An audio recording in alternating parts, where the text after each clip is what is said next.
to have a 3 and out with some momentum on the side of Shippensburg after that touchdown drive. On 3rd down and 4, Bajan out of the gun with Hebron to his left. We'll have 2 receivers each way. Cornish, the big tight end, is a slot here to this near side. The blitz is coming in the pass near side, and Cornish makes that catch, pushes a man down and down the near sideline, east to the 50. Good downfield blocking for Dylan Brewer as Cornish fights through another tackle and moves all the way down to the 35-yard line of the Red Raiders. That gain good for 34 yards. And man, that's the second time today we've seen a corner trying to lean and arm tackle a tight end for Shepherd. That time it was Dennis Robinson, the 6-foot defensive back, redshirt senior from Newark, Delaware. And with the size of the Shepherd University tight ends, you can't arm tackle. You're going to have to use your body. And we've seen the play with Alex Wetzel earlier, and now with DJ Cornish, that they're going to take advantage if you try to arm tackle and go about it the weak way. From the 35, here's a quick screen near side. Dylan Brewer, the grab. He gets taken down in open field after about a 5-yard gain. The tackle from Therese Franklin, the defensive back. Tyson Bajan off to a very good start in this one. 8 of 9. Add 5 more yards. He's thrown for 124 yards, but does have that pick. From the 30-yard line of Shippensburg, 2nd and 5. Hebron remaining out there at tailback. 3 receivers to the wide side left. Handoff is to Hebron, running to his left. Going to pick up a couple of yards. They'll put it down to about the 28, and Shepherd will face a 3rd down and 3. Yeah, and that play is meant for Cole Weaver to seal that inside as the offensive lineman. You could tell that defensive lineman got right inside Cole Weaver. If you could, from our vantage point, if you could see the back of the jersey, that's an offensive lineman. That means you got beat a little bit, and Weaver did just that. That is the final play of quarter number 1, a 60-second break, and then back to Rams Stadium, where after 1, Shippensburg leads Shepherd 7-6. I picked Shepherd University because I'm not just a number. One of the things that surprised me is how friendly everyone is. I like being able to walk down the street and have the professors recognize me by name. I'm constantly learning. It also has taught me so much about myself and about what I want to do with my future. The location at Shepherd is amazing. Cities like Washington, D.C., Baltimore only route an hour and a half away. You just got to see it. Once you see it, it just takes your heart. It's one of the toughest times you'll ever face when someone close to you passes away. It's a swirl of papers to sign and arrangements to be made, all while you're dealing with grief. At Brown Funeral Home, we encourage you to pre-plan. Pre-planning not only makes things easier for you, it protects you from rising costs. At Brown Funeral Home, our families are precious to us, and so are yours. Brown Funeral Home in Martinsburg, Inwood, and Charlestown, Ranson. Quarter number 2 getting underway. Ram football facing a 3rd and 3 from the 28-yard line of Shippensburg. Give to Hebron, able to bounce it to his right, and looks like he'll get the 1st down as he gets inside of the 25-yard line.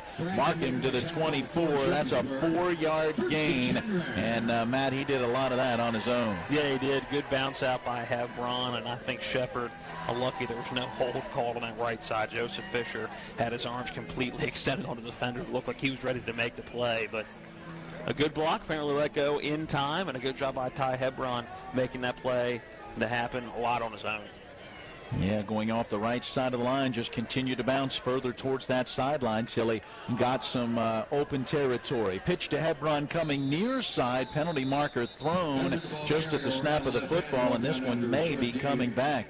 Hebron picked up a couple of yards. Let's get the official call. Our head referee, William McKeever. Formation, 5-9 in the backfield. Offense, 5-yard penalty. So an illegal formation for the Rams. That is yet another 5-yard penalty, as Shepherd has now been penalized 3 times for 15 yards. Yeah, based on when that flag was thrown, you knew it was either going to be an offsides or an illegal formation.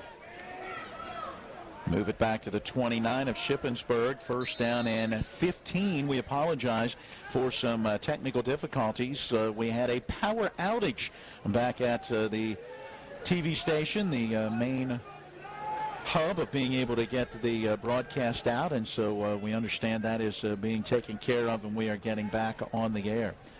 On first down and 15, the end around give is to Dylan Brewer, running to his right, eludes a tackle and stays in bounds, getting back inside the 25. They're going to mark him out of bounds, it looks like, at the 20, well, right on the 25-yard line. So he picks up about 4 yards. Good job by Dylan Brewer, bouncing out to the outside, and good defensive play. Tyler Simon isn't going to get credit for that tackle, but he forced Brewer to have to bounce it outside and allowed that pursuit to come by the next level of the defense. Second down, about 11 to go for a first. Handoff to Hebron, straight ahead running, pushes forward for a pickup of only 2. The Rams have not been able to establish the ground game like they did last week. And Matt, it looked good on the initial carry that went 15 yards and a touchdown for Deontay Glover. But since that time, Shippensburg has really stiffened their neck. From the 23 of the Red Raiders, third down and 9. Shepherd 3 of 4 on third down conversions, have already converted 2 in this drive, a 3rd and 4 and a 3rd and 3. And I think you're definitely in field goal range here. So Shepherd would like to get a first down, obviously, but I think regardless of what you get, unless it's going to be a 4th and short, I think you're well in field goal range to take the lead again, Bajan back to pass. He dumps it off, and Hebron has it coming to the near side. He's going to have the first down inside the 10, inside the 5, hit and taken down at the 4-yard line. Touchdown, the saving tackle for LaRon Woody. Nice job out there as well by one of the defensive backs to help force him back inside where he got some help. That defensive back is Eric Janiszewski, who helped to force that play back inside. That's a good job by Ty Hebron. Started on that far side of the field, then just worked his way back across, right only about 2 yards in front of the line of scrimmage, and nobody covering him coming towards this near side of the field. I guess they figured a route that was going to take that long to set up, they would get pressure, but a good job by Bajan allowing that read to set up. That was a gain of 19 on first and goal from the 4. Give is to Hebron, and over top of the left side of the line, it opened wide open, and he goes in untouched. Good job by that offensive front line. 4 yards on that touchdown run for Ty Hebron, his 3rd rushing touchdown on the season, and the Rams regained the lead.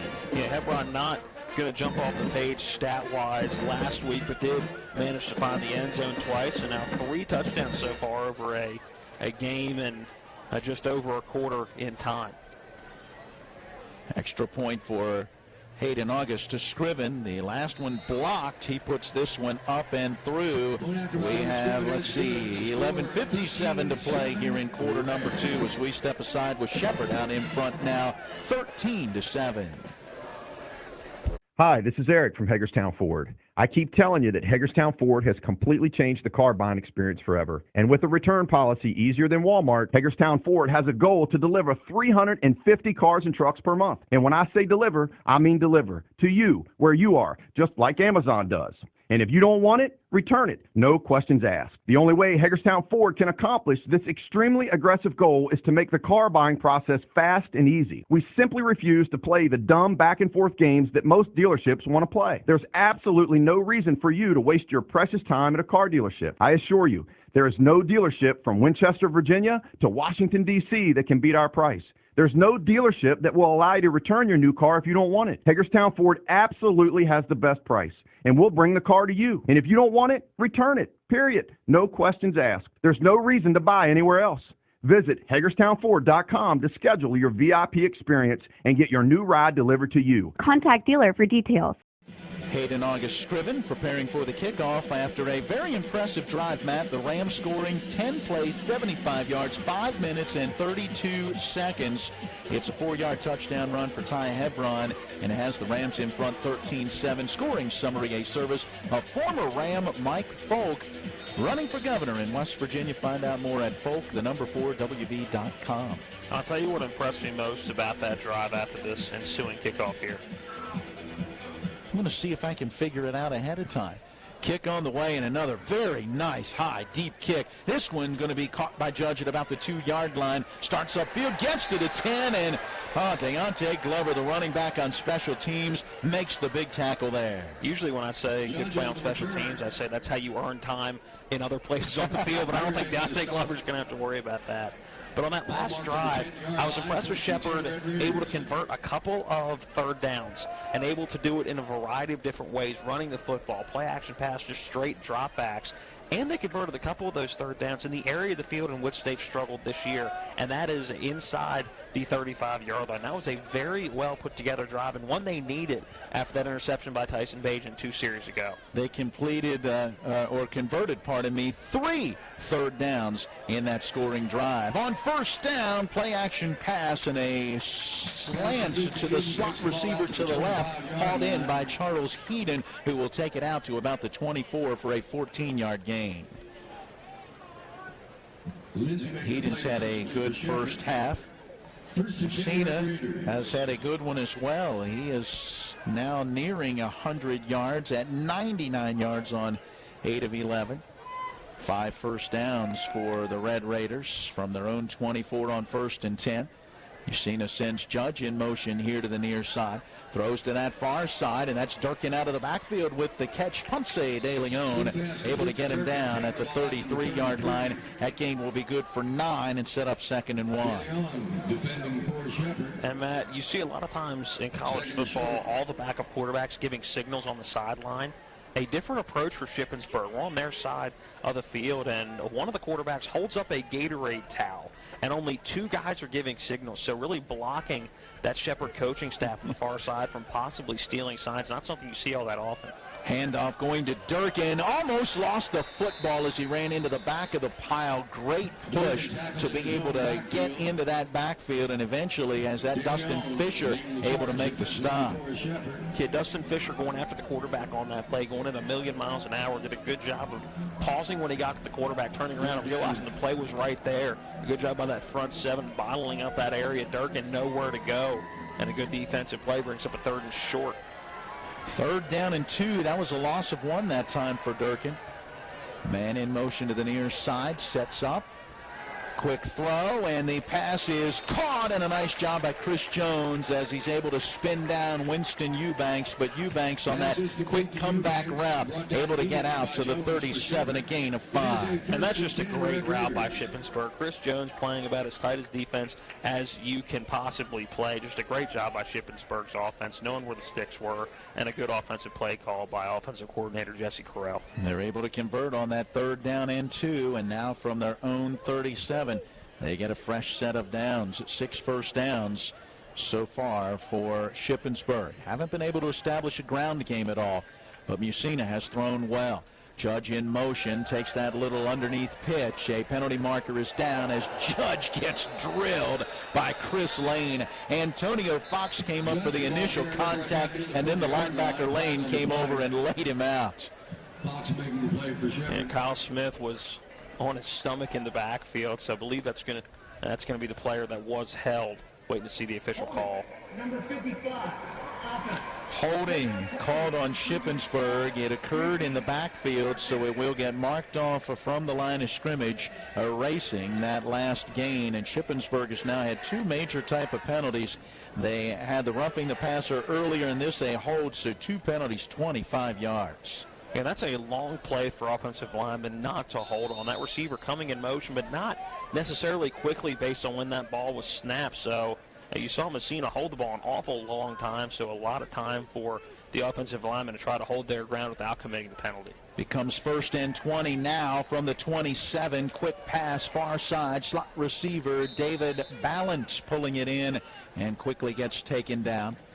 He's out close to the 32-yard line, so a gain of just about 5. It'll bring up 2nd down and 15. Short passing game working for Shippensburg. Got to put a bunch of those together, though, to march downfield. They did have a 6-play, 63-yard scoring drive on their 3rd offensive possession. This is their 4th offensive possession here in this first half. From their own 32 on 2nd and long. Play action pass. Musina rolling near side, letting it go, and a one-handed grab, but out of bounds for Charles Heat in the third. Nice catch, but could not get a foot down. And where he came down, I was thinking that left foot was going to come down in bounds, but the toe must have just been out. A great catch and a great throw by Messina on the run, just able to hit that second level of receivers. He had a guy coming in the flat at a tight end in the flat and just wasn't able to hit him. Good coverage by Shepard. And a wide open receiver that was a Heaton. And a good throw on the run, just a little too late was Messina trying to find him. Brings up 3rd down and 15. They've converted on a 3rd and 2 in this possession. Big 3rd down coming here. Play call coming in from the sideline. Musina's got that snap, sets up, looks, and throws, and the grab is made, but not going to be enough for the first down as the receiver hauled it in amongst 3 defenders. Kyle Haynes will get out to the 45. That's a 13-yard gain. Let's see what they do on a 4th and 2. You have a punter that's only averaging about 33 yards a kick.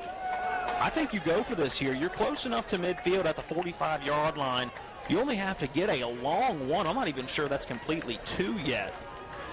So it'll be interesting to see, and they are going to go for it. I think this is a good call for Shippensburg. You had momentum, try to get it back and try to keep this drive going.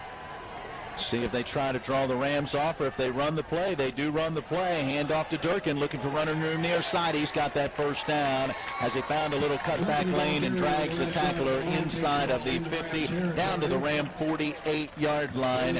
And the game will go for 7 and a first down. Yeah, and they hadn't ran with Durkin an awful lot recently. Ran a lot with him in that first drive. I think Shepherd's defense was anticipating that play action pass or just a straight drop back or rollout. And it looked like it could have been a read option type of play. And Messina chose to give it directly to Durkin. A good job by that offensive line to create that hole. Durkin's longest run of the day. He's now got 6 yards on 5 carries. He was minus before that one. Here's a floating ball thrown to the far side and caught by Eubanks at the 20 and goes down the sideline inside the 10 and all the way down to it looks like the 2-yard line. Man, I'm not sure Messina could have thrown that ball better in the Madden video game. The receiver had not quite made the cut yet, was Eubanks, and Messina just delivered an absolute dime on the fade route. Could not have thrown that football any better. Well, the Billy Kilmer throw, it was a little wobbly as it came out of his hand. I kind of wondered as he let it go where it was going, and then, well, he knew Eubanks was running right underneath of it. Snap back out of the shotgun, throw into the back of the end zone and incomplete.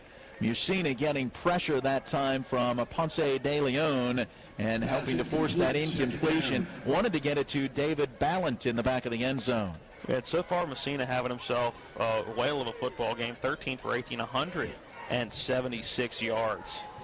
Both quarterbacks putting on a little bit of a clinic here today. We've seen some very good throws made by both quarterbacks. 2nd down and a goal to go from the 1. Penalty marker down as the ball carrier will get stopped before getting into the end zone.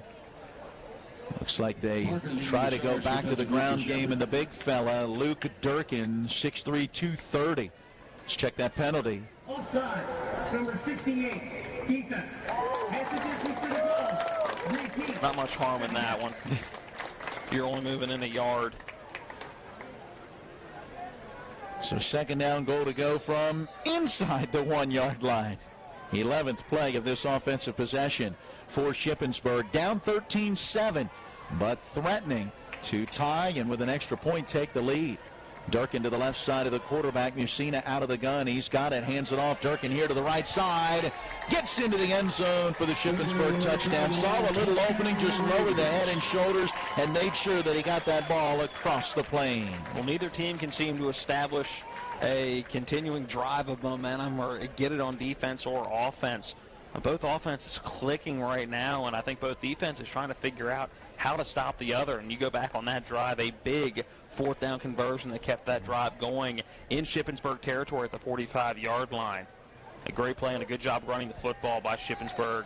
And this total drive with Dustin field goal, or extra point rather, up and through 14-13. Now Shippensburg regains the lead. Yeah, David Shank able to get that PAT through, and that blocked extra point for Shippensburg on the Rams' first touchdown, the difference in this one. 6:14 remaining in our first half, and we take a 30-second break with Shippensburg in front by 1. Nothing goes better with football than chicken. From Pee-wee to the big boys to the wing T formation, a hearty meal of 12 pieces for just $9 is just what the boys need to be at their best. Oh my, fumbling, bumbling, stumbling. Omaha!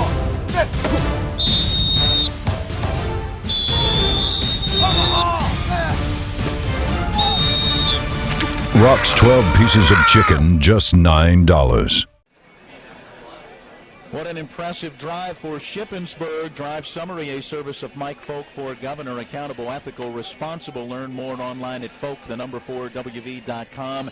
For Shippensburg, 11 plays, 90 yards, 5 minutes, 38 seconds. Converted on on 1 third down and on 1 fourth down.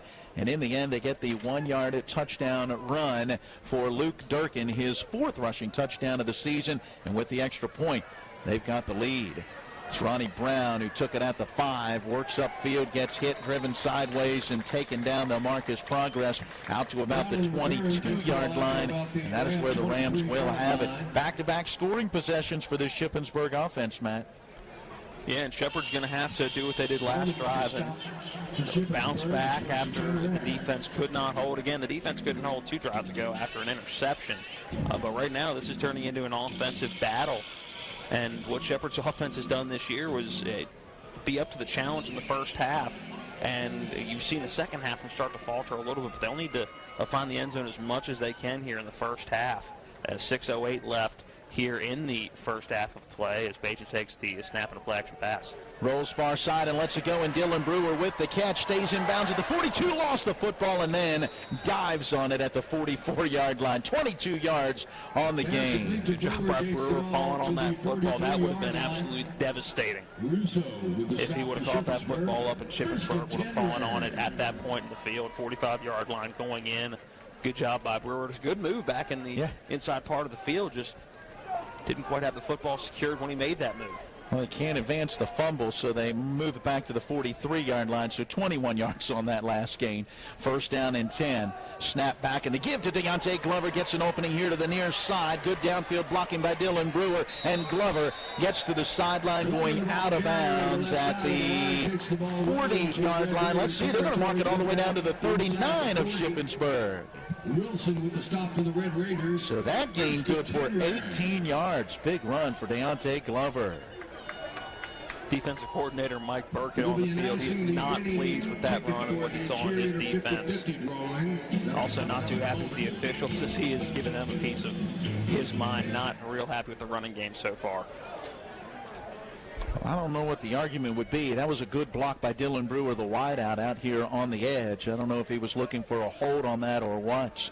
Back to throw. Bajan gives a little pump fake, looking far side, now looks near side and throws in behind Devin Phelps, and all he was doing was trying to throw that one away.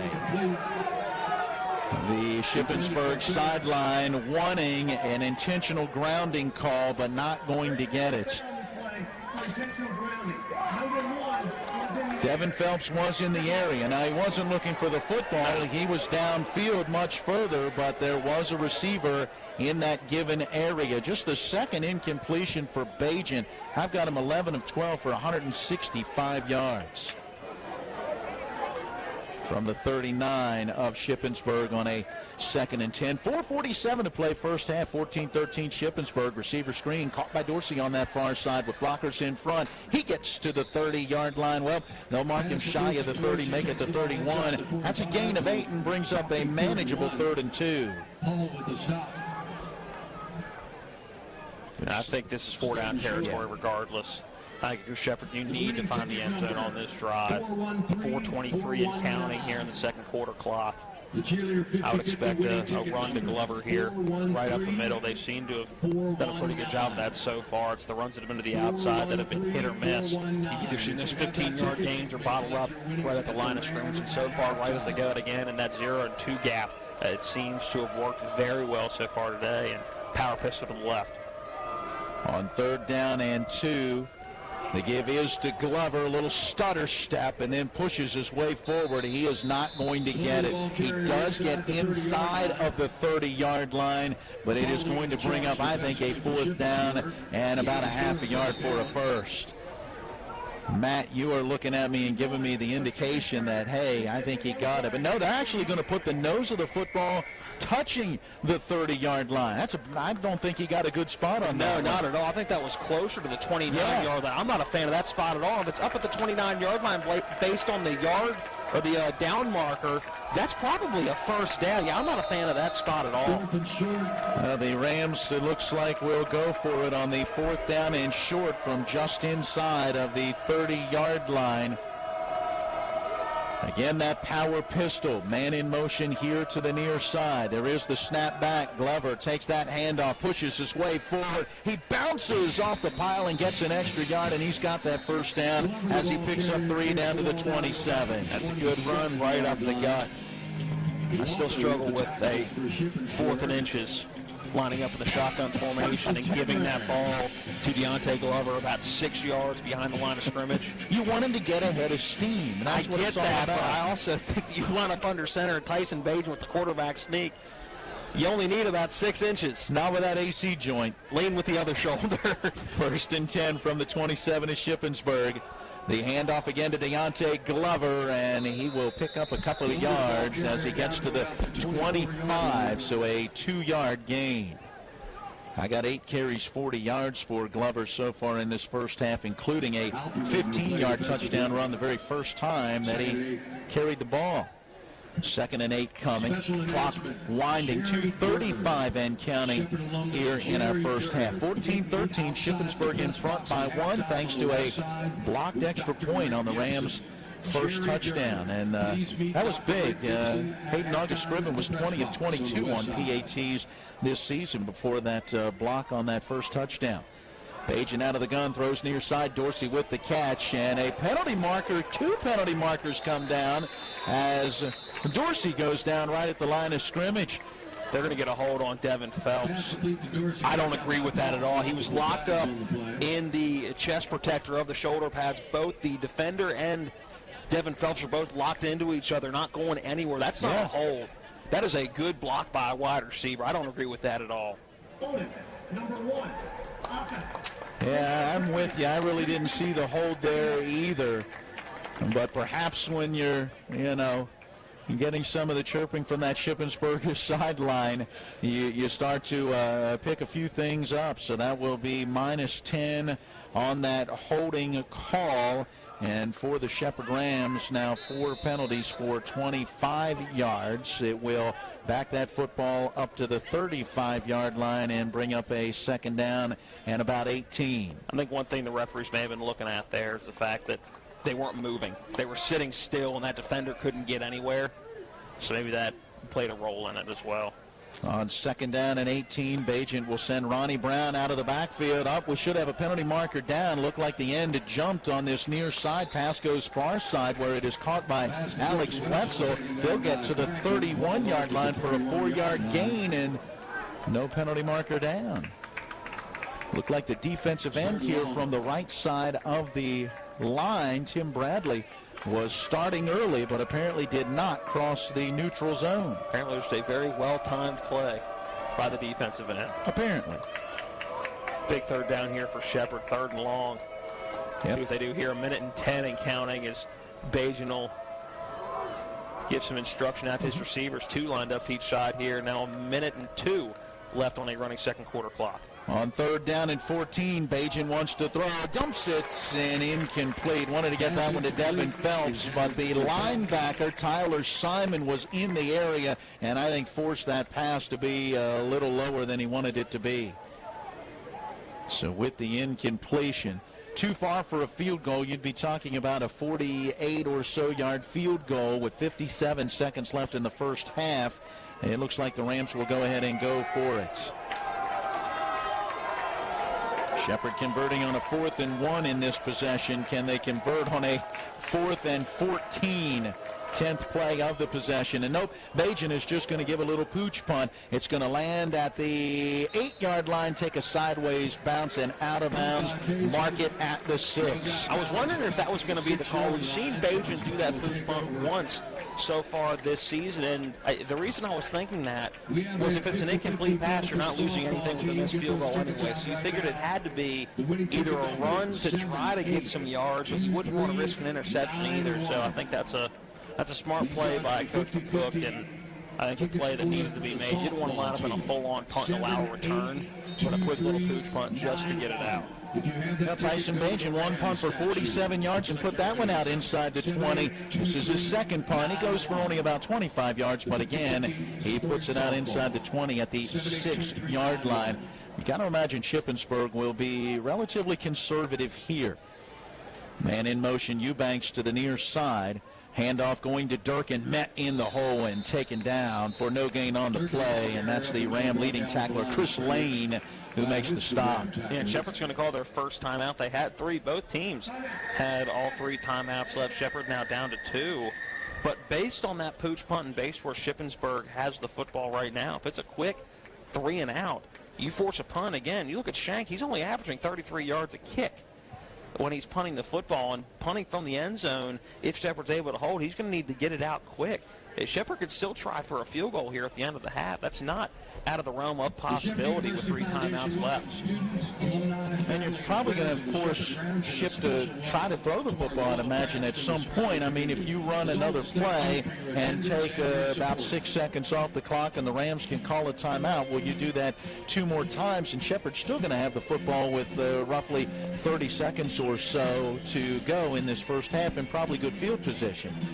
That's a tough call to make, because if you're Shippensburg, I don't know if you take the risk, number 1, of an interception, or number 2, an incomplete pass, and then you've done nothing but give Shepherd an extra timeout with the clock stopping. We will see how it plays out as Shippensburg comes out of that Shepherd timeout to the football, their own 5-yard line, as that was a loss of a yard on that last carry for Luke Durkin. So 2nd down and 11 for a first. Usina out of the gun, takes the snap, hands it off again. That's Durkin off the left side, and he gets outside to the sideline and eventually gets taken down out beyond the 20 at about the 22-yard line, and well, that'll be enough for the first down. And everything you and I just said goes completely out the window. No, that's exactly what Shippensburg was thinking. Hey, let's get the football to our big back, get him outside, pick up the first down, and then see what happens from there. His longest carry of this first half from their own 22 on a 1st down and 10. Pistol formation, and Musina going to run a little play action, see if he can find anyone open.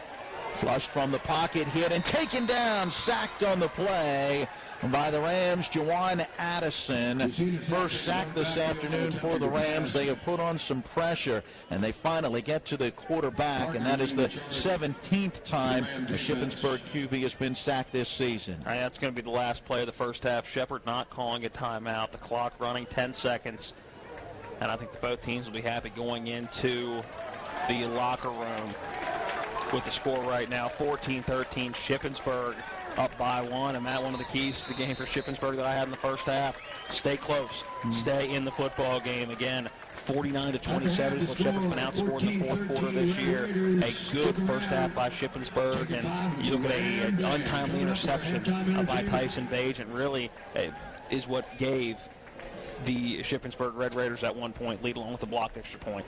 Well, let's get into our halftime activities after we have this a timeout, a 2-minute break, and then we are back. Our halftime brought to you by WVU Medicine Berkeley and Jefferson Medical Centers, the best in healthcare close to home. It is Shepherd Ram football on TV 10, and at the intermission, Shippensburg leads at Shepherd 14-13.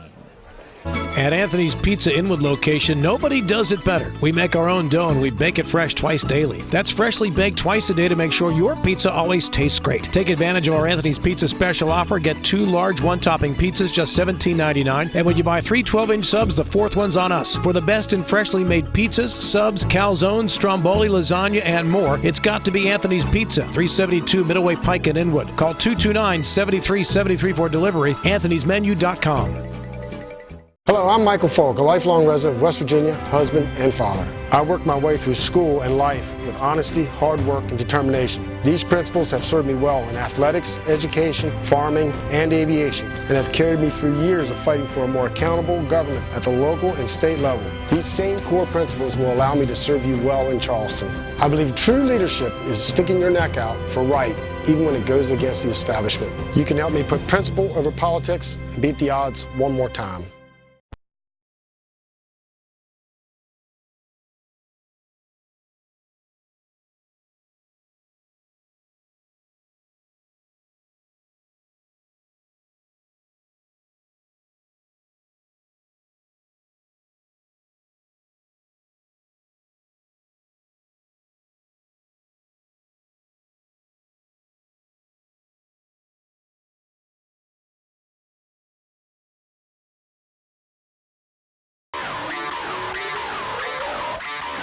We're at the half. Time for a scoring recap, stats and analysis, scores from around the PSAC and Super Region 1, the Division I Top 25, and the latest on the West Virginia University Mountaineers and Marshall University Thundering Herd. Let's get it started as we go back to the field and rejoin our TV10 broadcast team.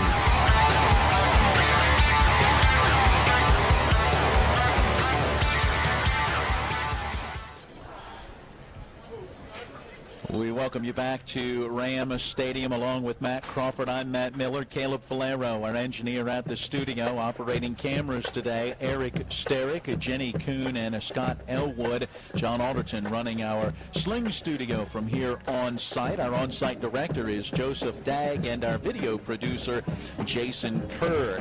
It has been a very good first half of football, and Matt, this is one of those things that made the Great Valley Classic what it was up until 2013, when the series was halted as the Rams moved into the Mountain East Conference at that time, and just could not keep it going as they could not get the right dates together in the bye week for Shepherd to keep this series rolling with Shippensburg. Here we are getting it started again as the Shepherd Rams are now a member of the Pennsylvania State Athletic Conference, and this first half has been a good one. Oh, it's been a fantastic football game, and it looks like it's gearing up for what could be another tight finish here from Ram Stadium. In both games earlier this year that have been home, Kutztown and Ohio Dominican have been games that have been tight.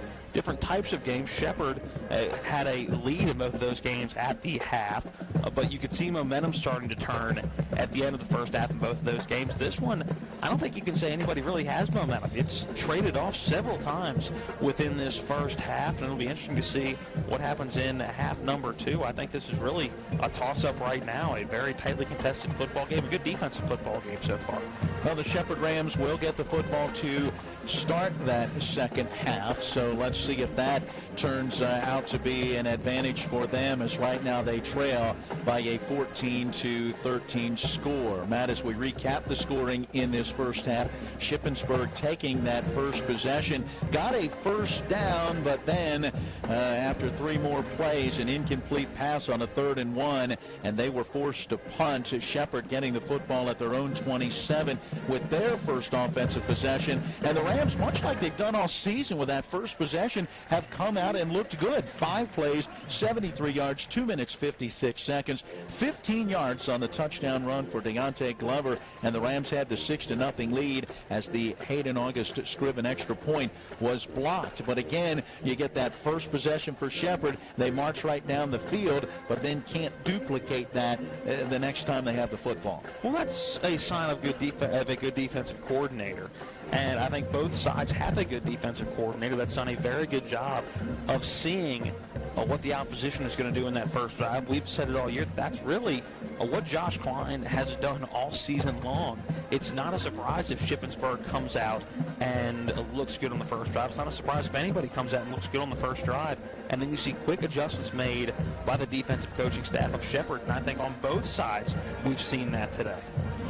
Well, the second possession for Shippensburg went 3 plays and out. Shepherd gets the football back, and once again they are driving. They converted on a 3rd and 6, and 3 plays later faced a 3rd down and 9, and that is when Tyson Bajan was picked off by Tig Spinelli, the reigning defensive player of the week in the PSAC East. That set up Shippensburg at their own 37, and they put together a 6-play, 63-yard drive in 2 minutes and 35 seconds. 37 yards on the touchdown pass that went from Bryson Musina to Charles Heaton III. The extra point was up and good for David Shank, and just like that, Shippensburg had the 7-6 lead, and that would be the lead going into the second quarter. And you were wondering how they were going to build off that. A tight game in the first quarter, and what we see, identical results in quarter number 2, a score each.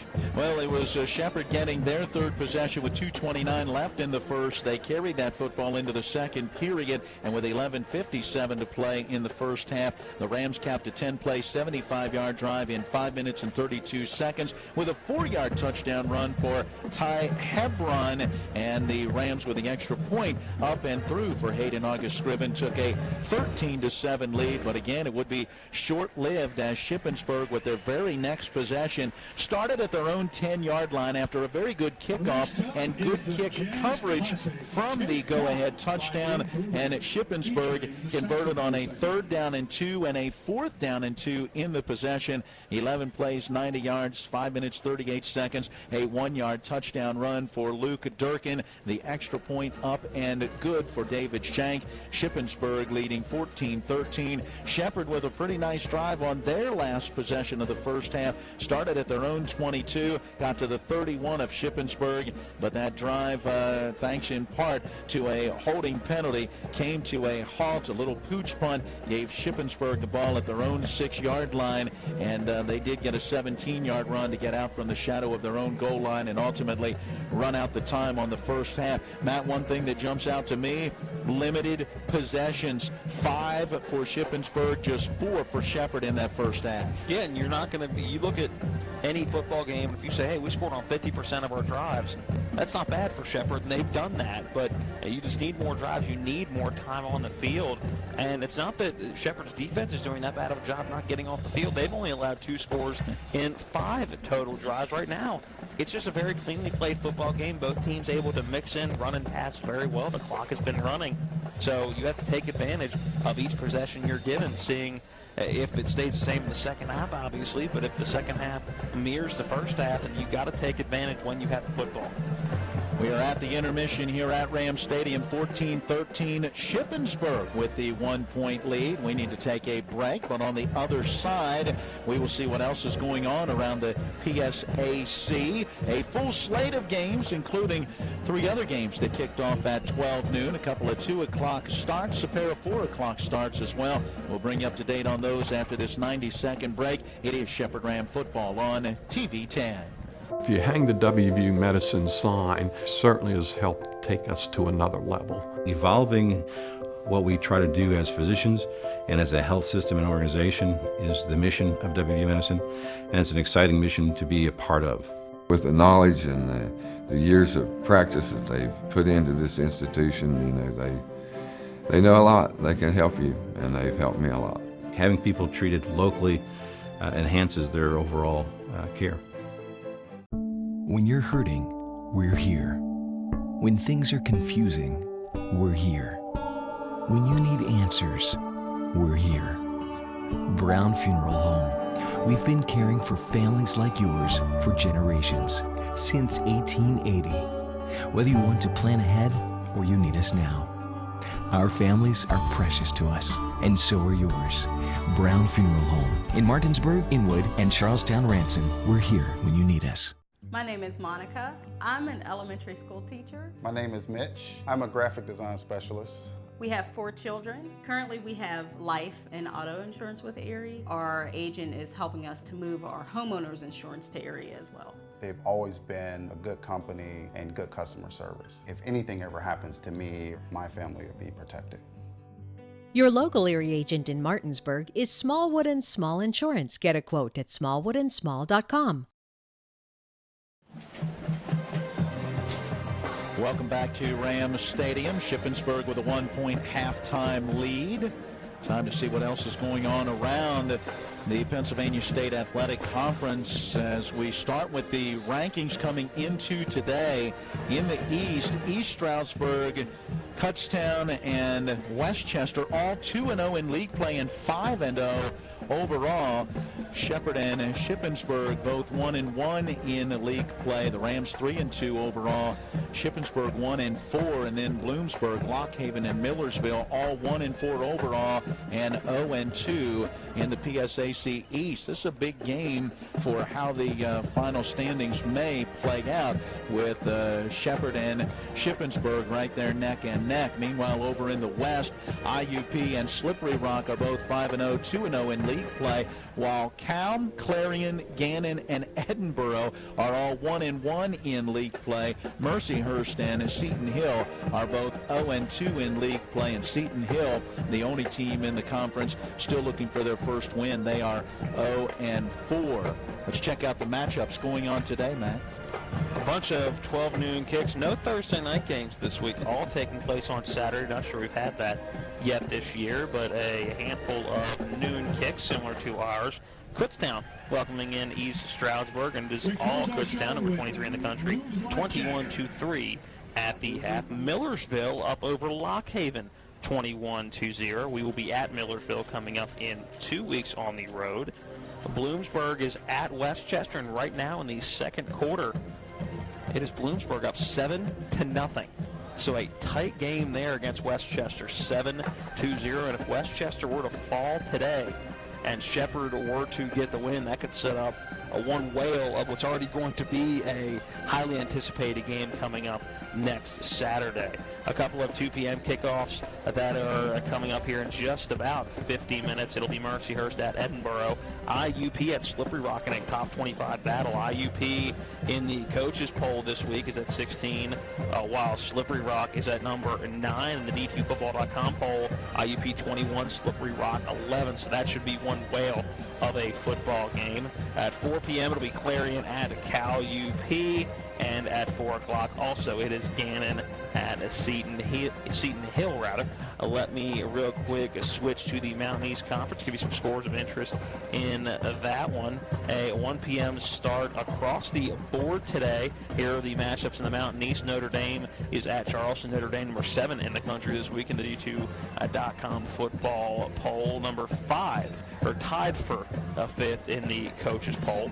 West Virginia State is at Fairmont State. Glenville State is at Urbana. Concord at West Liberty. Frostburg at West Virginia Wesleyan. See if Frostburg can keep up the miraculous season they've had, switching from Division III to Division II. And then McKendree is at Wheeling. Not going to lie, I don't know anything about McKendree at all. I've never even heard of McKendree before, but they're taking on Wheeling, and those are your Mountain East conference matchups today. So a little look at what's going on in the Mountain East coming up right now, as all those kickoffs just happened at 1 o'clock, and a look at what is happening right now and what's going to happen this afternoon in the Pennsylvania State Athletic Conference. And a quick first half for us, only about an hour to get in a half of football. That does not happen often, and knock on wood somewhere, because at the Division II level, that second half could be 3 hours, and we could be right back to a 4-hour broadcast. Well, I mean, look at the numbers. Bryson Musine has only had 5 incomplete passes. Tyson Bajan has only had 3 incomplete passes.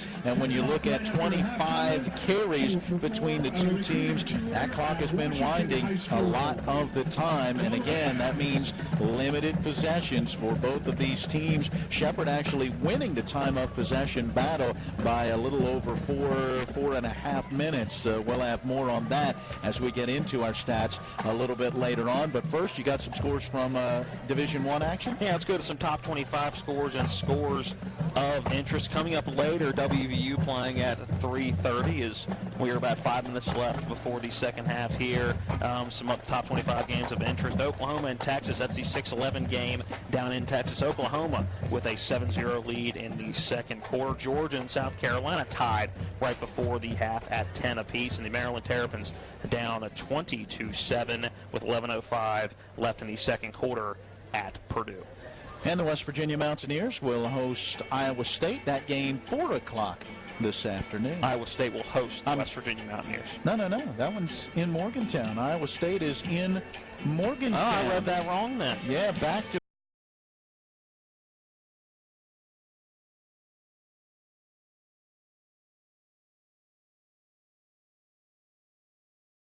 first half. Get you set up for the second half of action at the intermission at Rams Stadium. This is the WVU Medicine Berkeley and Jefferson Medical Center halftime show. Shippensburg leading Shepherd 14-13. Maytag knows extra dirty clothes need extra cleaning power. That's why the power of the extra power button makes Maytag extra powerful. Wow, dirt doesn't stand a chance against this kind of power. Get a load of this. That laundry is stacked. Not bad, huh? The Maytag Extra Power button. More muscle to tackle the tough job. For over 36 years, Green Tree Realty has been helping the Shepherdstown community find a place to call home. Our friendly team is ready to help you navigate the market and is your trusted resource, complete with a wealth of experience and local knowledge. For those looking to buy land, commercial property, or a home, we'll help you find the perfect fit. From staging and negotiations to closing and beyond, we're with you every step of the way.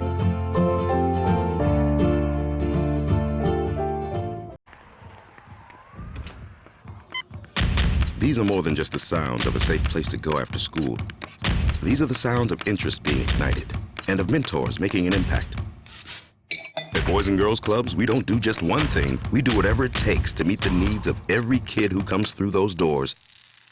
Because whatever it takes is what it takes to build great futures. Great futures start here.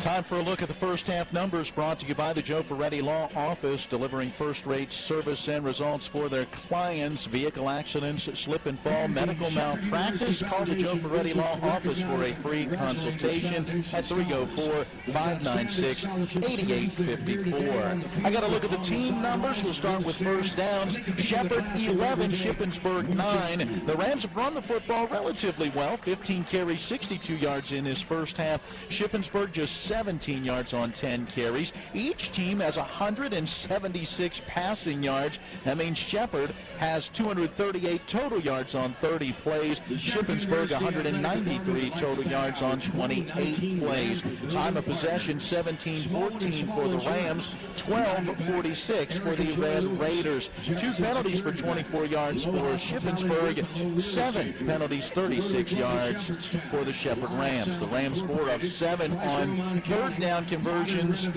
while Shippensburg 2 of 5 on third down, and both teams 1 for 1 on fourth down. Let's go to individual numbers with Matt. Individual numbers starting with the visiting Shippensburg Red Raiders, rushing the football. Luke Durkin, 8 carries for 24 yards and a touchdown, a long of 17. So you look at a long of 17. I mean, Shepherd's defense is doing a very good job other than that one run. And that 17-yard carry was really the last play of the first half. Absolutely.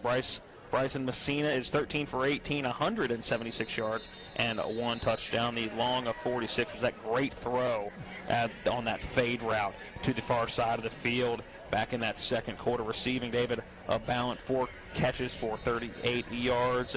Charles Heaton, 3 catches for 58 yards. Kyle Haynes, 2 catches for 17 yards. And Dirk out of the backfield, 2 catches for 12 yards. Trey Paul leading the way on defense. He's got 9 tackles. For the Shepherd University Rams, rushing the football, Deontay Glover, 8 carries for 40 yards. Ty Hebron, 18 yards on 6 carries. And Dylan Brewer has a carry on the end around. He got 4 yards on that one. Tyson Bajan, 12 for 15 with 1 interception, 176 yards. yards, has not thrown a touchdown yet. DJ Cornish has been his favorite receiver. Good to see DJ Cornish lighting up the stat sheet so far in this one. Cornish, 3 catches, 56 yards. Rodney Dorsey, 3 catches for 25 yards. Alex Wetzel, the other tight end, 2 catches for 37 yards. And Dylan Brewer, 2 catches for 26 yards. And Tyson Bagent, the only punt on the day, also something you want to pay attention to. 1 punt for 25 yards. Chris Lane leading the way on the Shepherd defense. He's got 4 tackles. Those are your individual and team stats as we are just about ready for the second half of action. Shippensburg will kick off the Shepherd to start half number 2. Back deep, a pair of running backs for the Rams as Ronnie Brown is along the far side, hash mark. Deontay Glover along the near side, hash mark. Ball is on the tee for David Shank, the 5'9" sophomore out of Elizabethtown, Pennsylvania. He will mark off his steps and get ready for the second half kick from the 35 directly in front of our broadcast position. He approaches, low line drop kick, angling far side. Brown's going to take it at about the 7. Quickly gets up to the 20-yard line, bounces off of a tackle and keeps moving forward, pushes his way out to the 25 before being driven backwards. And the Rams will have the football at their own 25 to get this second half started. And let's see if they can establish some momentum with this opening possession. Will the Shippensburg defense set the tone with a 3-and-out, or can the Rams get something going? Look back to that first half, and Shepherd did not have a 3-and-out. Their shortest drive, 5 plays. They had a 6-play drive, and then the other 2 drives went 10 plays. And a little dinged up on the special teams tackle was Josh Russo, a linebacker. He was one of the first ones to put the hit on Brown, and Brown spun off of that hit. And that may be a little bit of a stinger for Josh Russo. Matt, we talk about quarter-by-quarter numbers, and we've talked about it a good bit today. Shepherd in the third quarter outscoring their opponents 41-22. So really, the second half being outscored really just been the fourth quarter. They've been pretty productive in that third quarter, not starting off great here. The first snap of the second half going to be a false start for Shepherd. And that was that little touch pass to the man in motion. That was Dylan Brewer, who came from left to right. And now for the Rams, 8 penalties for 41 yards as they mark off the 5 yards for illegal procedure. 1st and 15 now from their own 20-yard line. Bagent looking over the defense, has Glover to his left side. They are going to put a second back on the clock as the clock started with the snap of the football and then that little quick touch pass. And so they are trying to get the clock reset to 14:53, which is easier said than done sometimes. Yeah, they were having some issues with the clock the last time we were here for Kutztown. Speaking of the last time we were here and the fact that the Rams suffered a loss in that, when you said you saw a stat earlier that the Rams have not lost 4 consecutive home games in quite some time. Looking back through the numbers, and I could be wrong about this, but trying to find stats based on home and away going back before the 90s is tricky for Division II football. Yeah. But just looking at some of the numbers and talking to certain people that have been around the football program, in the range of 1974 was the last time Shepherd lost 4 consecutive home games. And going back to the last game last season, if they were to lose today, that would be 4. Good out route by Devin Phelps. He makes the catch at the 34-yard line, then it's brought down. He'll still be a few yards short of the first down marker. So Phelps with the catch. He had one in that first half as well, able to pull this one in and pick up about 14 yards. It will bring up a 2nd down and 1. That's a nice play on a 1st and 15. From the 34-yard line, pistol formation. Bagent taking that snap, handing it off. Deontay Glover squeezes through a hole and gets out to the 36 for a 2-yard pickup and a Ram first down. Their 12th first down of the ball game.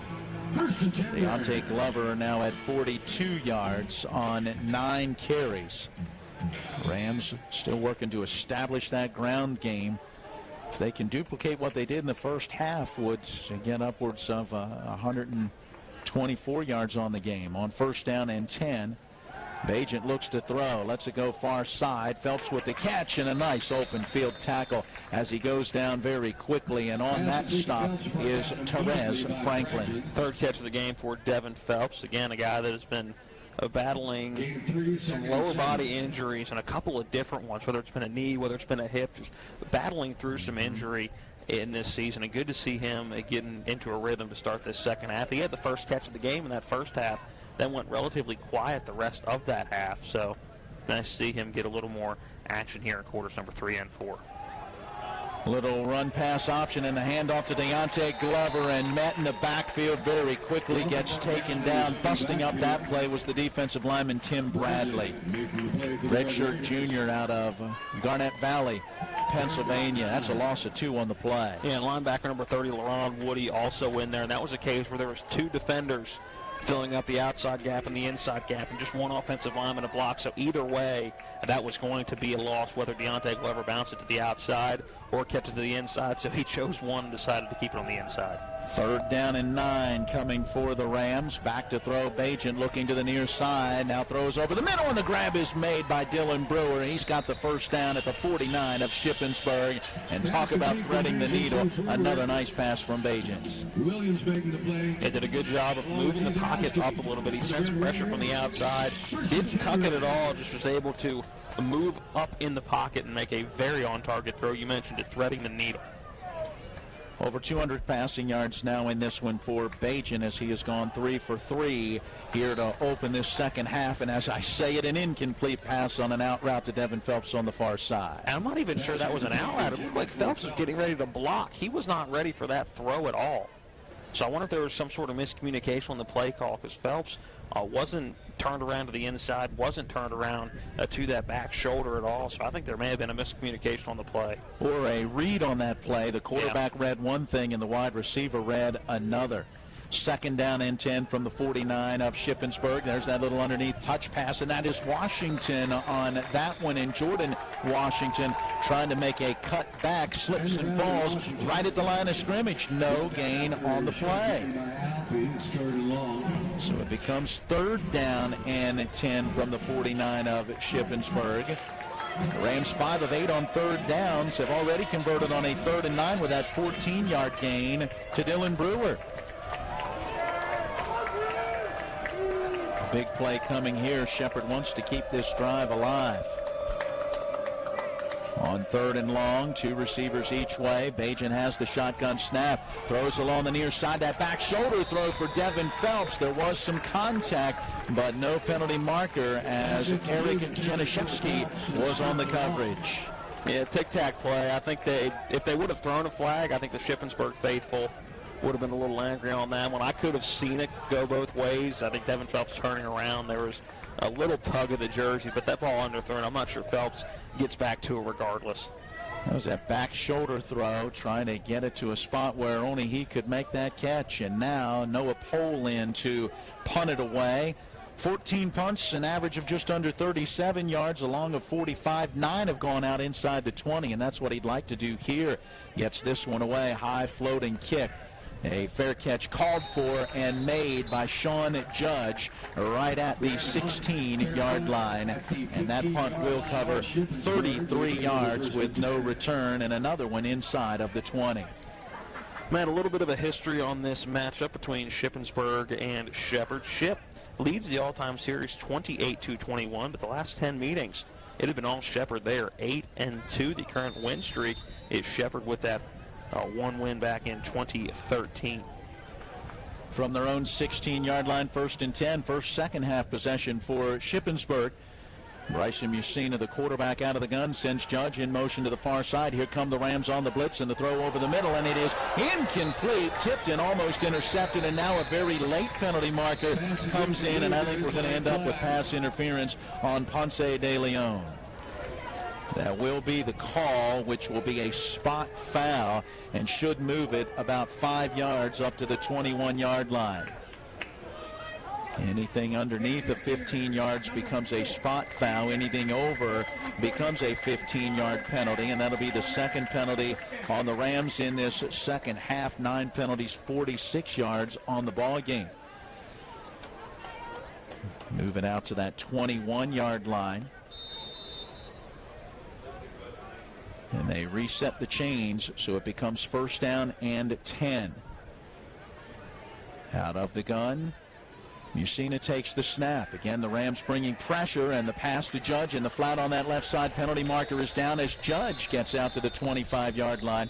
That is a gain of 4 yards, and now we got to check that penalty marker in the backfield. I think that's going to be a roughing the passer. You had somebody go high, somebody go low, and Messina laboring a little bit, getting up, and I think they're going to get a roughing the passer, not necessarily on the timing, but based on where that hit happened. Roughing the passer. So roughing the passer will be a 15-yard penalty, and penalties hurting the Rams as they are now up to 61 penalty yards and 10 penalties on the day. And they add that on at the end of that play.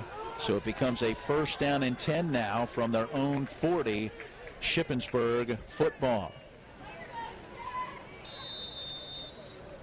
On 1st down, 2 receivers to the wide side right, 2 out there to the left, and on the play action pass, the grab is made, and weaving his way down the field inside the Ram 45-yard line is Charles Heaton, and Charles Heaton will get down to that 43.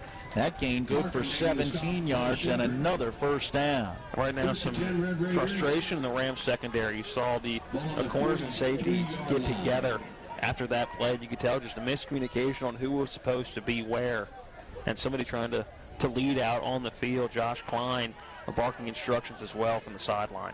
From the Ram 43, 1st down for Shippensburg. Musina to throw, has some time. There could be a hold. No penalty marker comes down as Musina, flush from the pocket, rolling near side, throws it out of bounds before Hassan Marshall could get to him. Incomplete pass. And a Ram defender is down in the secondary, and I believe that's Chris Jones. Yeah, I think you're right on that one. I think there's a number 2 face down at the 20-yard line right now. I've got to admit, I did not see what was going on in that particular area of the field as Musina was rolling to the near side and letting that one go. Don't know if he rolled an ankle or something of that nature, but the training staff tending to him as the teams head to their respective huddles on each side of the field. Next up for both of these teams, for the Shippensburg Red Raiders next week, they will head back home to entertain Millersville, while the Shepherd Rams have a big one right here next week against Westchester. And by the way, a chance to tell you, we'll have that game on TV 10 here in Berkeley and Jefferson counties, but it will not be us. That is one of the Division II showcase games, and the NCAA with ESPN working out various games in conferences throughout the course of the year, and so that game can be picked up online at the NCAA Division II Twitter page or the Facebook Live NCAA Division II page as well. I'm sure you can pick it up through the Ram page also. On a 2nd down and 10, handoff going to Durkin, looking for running room to his left, and quickly goes down. Ponce de Leon coming up to help Ricky Robinson make that stop. There will be no gain on that play, and it will bring up a 3rd down and 10. And a big 3rd down here for Shepherd. An interesting part of the field, depending on what they get on this 3rd down. I could see this being 2-down territory for Shippensburg. But I think it would have to be getting awfully close to that 1st down mark. 3rd down and 10. If it's 4th and 1 or 2, maybe. On 3rd and long, 3 receivers tightly bunched to the left. Musina to throw. Pocket collapsing, and down he goes. Getting in to get the sack, Jawan Addison. 2nd sack of the ball game for the Rams as they were able to get to him late in that 1st half, and it was Addison who had that one as well. Michael Holt also coming in, getting low on the quarterback. Probably get at least a partial credit with the sack there was in on that one, but a good job and a good rush in a between part of the field there for Shepherd's front 7. That is minus 7 yards. And the punting unit will come on as Shank will try to pin the Rams deep. Nice attempt by Deontay Glover, and they're going to get some kind of a roughing or running into the punter at the end of that play.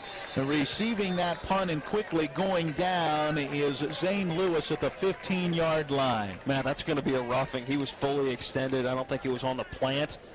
I think that's going to be the 15-yard roughing, and now that's going to set up a 4th and 2, which puts it in that interesting part of the field where do you go for it? If you're inside the 40-yard line on a 4th and 2, that's going to put them right around, what, a 33-yard line?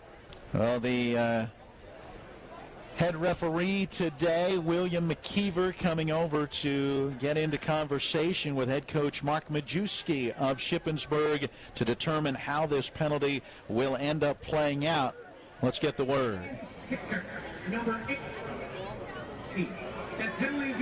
So they'll decline it as only a running into the kicker, and they will go ahead and take the result of the play, which will have the Rams taking the football down around, it looks like, the 18-yard line.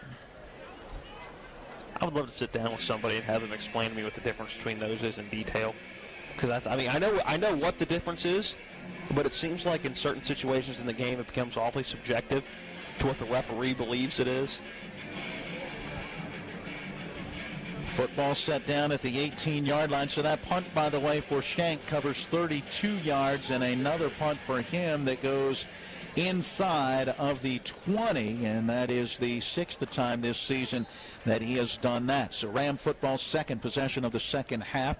Bajan out of the gun with Glover to his right side. Hands that football off. Deontay Glover turns the corner on the near side. There's nobody home. It's a foot race down the near sideline. Glover across midfield. Glover to the 20. No one's going to get him. He's into the end zone for the Shepherd University Ram touchdown. How do you like that from 82 yards? I'll raise you that 75-yard run last week for that 81.5, 82-yard run. A great job sealing on that left side of the offensive line by number 65, Eric Ostro. A pancake block on that left side, sealing the edge, and you see the speed of Deontay Glover. We talk about him being more of a power guy between the tackles, but the last 2 weeks, we have seen him find another gear. Coming in late was Trey Paul, coming from the backside of the field, really working that pursuit drill that you see a lot of times in practice with the different layers of defenders coming in, and even Paul couldn't get to him, and the speed of Deontay Glover. A great run, but set up by a great block of the offensive line, especially number 65, Eric Ostro. Extra point up and good for Hayden August Scriven. Let's take a break. 9:06 to play, quarter number 3, and Shepherd now back in front, 20-14.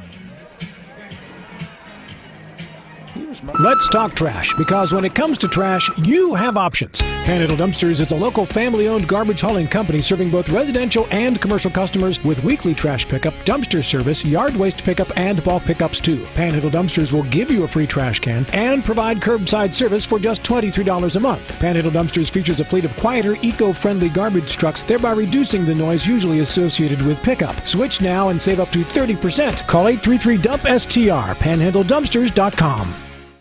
He is the most interesting jeweler in the world. Celebrities ask for his autograph. When buying diamonds, experts ask him what they're worth. He once counted to infinity twice. He has his own astrological sign. I may not sell every customer that comes into Bechtel Jewelers, but on the rare occasions when I don't, they often wish I had. Stay brilliant, my friends. With the ensuing kickoff, not really a drive summary, but more of a scoring summary brought to you by former Ram receiver Mike Folk for Governor. Find out more at Folk, the number 4WV.com. We'll give it to you after the ensuing kick return. Judge pulling that one in at about the 6-yard line along the near side hash mark. Weaves his way out across the 30 and out close to the 35-yard line where Frankie Stevens gets in there to help make that tackle. It was a one-play, 82-yard drive. Took only 12 seconds as Deontay Glover took the handoff, came off the left side of the line, and there was nobody home. He outran everybody down this near sideline for his second rushing touchdown today and his 5th on the season. Puts the Rams back in front 20-14. And now, Matt, this is where the defense needs to make a stop. Yeah, this would be a big stop, and almost was a big return by Sean Judge. A good return all the way up to the 36-yard line. If he doesn't run into one of his own blockers, I think he's up to at least the 40, maybe the 45. From their own 36, Shippensburg football on a 1st down and 10. 3 receivers to the left in a stack formation. Yusina wants to throw. Pocket starts to collapse. He throws near side and has an open receiver. That's Durkin out of the backfield, who found an empty spot and made the catch along the near sideline into Ram territory. And that's a great throw under pressure made by Messina. Durkin just running a wheel route out of the backfield, going up the sideline. And if Messina can put a little more on that, I think Durkin's got some room up the sideline, and that may be a long play to counter for Shippensburg, and not the way Shepherd's defense wanted to start. Shippensburg, after just one play, now into Ram territory at the 47-yard line. Yeah, that play a gain of 17 yards, and Messina now over 200 passing yards. On 1st down and 10, Messina dumps it to Judge in the flat here on the near side with a blocker out in front. Boy, he's got a quick burst as he went around that nice block from David Ballant, the wide receiver, and goes inside the Ram 40, mark it at the 38. And Matt, you mentioned the Messina now over 200 yards on the game. This is a team that's only averaging about 246 passing yards a game, so to have over 200 at just about the halfway mark in the 3rd quarter is a good sign that this Red Raider team is having a good day throwing the football. That was a gain of 9, and from the Ram 38, it's a 2nd down and 1 coming.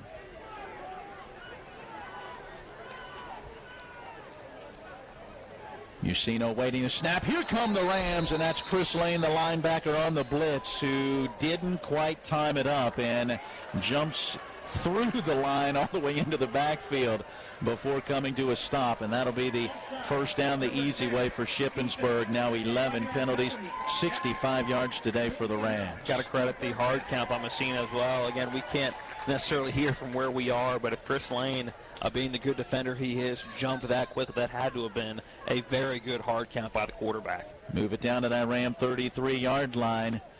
And a time when we said Shepherd could really use a defensive stand with the offense scoring on that big play. Maybe a chance to take a hold of this one a little bit right now, leading 20-14. And Shippensburg is responding. Deep throw down the near side intended for Eubanks. Quarterback and wideout not on the same page as Eubanks cut to the inside. The pass went to the outside. Yeah, I think that's more of a get rid of the football type play for Messina. 2nd and 10 coming from the Ram 33. By the way, that 90-yard run right now our biggest candidate for the Orsini's Appliance electrifying play of the game. I would say so. On 2nd down, Messina has Durkin to his left side. Tight wing here to this right side. They'll run to the short side as Durkin gets hit hard at the 31-yard line. Chris Lane hitting him high. Down low looked to be Scott Dixon. That gain is good for 2 yards and will bring up now a 3rd and 8. 31-yard line. Not sure. The field goal kicker shanked 2 for 4 on the year. So not sure. Hasn't had a whole lot of experience kicking field goals that long, man. His long 29, and he's missed from 42 and 48. So you'd be talking about a 40-plus yard field goal here, depending on if they could get, maybe 4 or 5 yards. Let's wait and see. Snap back in Messina. Has some time. Throws over the middle, and open receiver Eubanks inside the 10-yard line. Gets all the way down to the 5, and it'll be 1st and goal coming for Shippensburg. Chris Lane in coverage right there as Antonio Fox playing back, keeping the deep play in the end zone. And it was a great job by Messina. Great protection by the offensive line to give Messina time to find the receiver over the middle, who just found that 4 or 5 yard gap in the Shepherd defensive zone. On 1st down and goal to go, Durkin is to the right of the quarterback. Snap is back. It's that run pass option, and the open receiver in the back of the end zone makes the catch. Charles Heaton gets a touchdown from 5 yards out. Just like that, Shippensburg an extra point away from regaining the lead. Yeah, Ponce de Leon just a step late on that, was looking into the backfield and paused a little bit on that run pass option you just talked about, and again, it was just a step late, and a good job by Heaton realizing that, getting deeper into the end zone. Good throw by Messina, and good decision to pull it back and throw the football. 2nd TD pass for Messina, 7th on the season, and the 2nd touchdown reception, 4th on the season for Heaton. Extra point up and good for David Shank, and Shippensburg responds. 6:03 to play in the 3rd. We take the 60-second break. Shippensburg back in front, 21-20.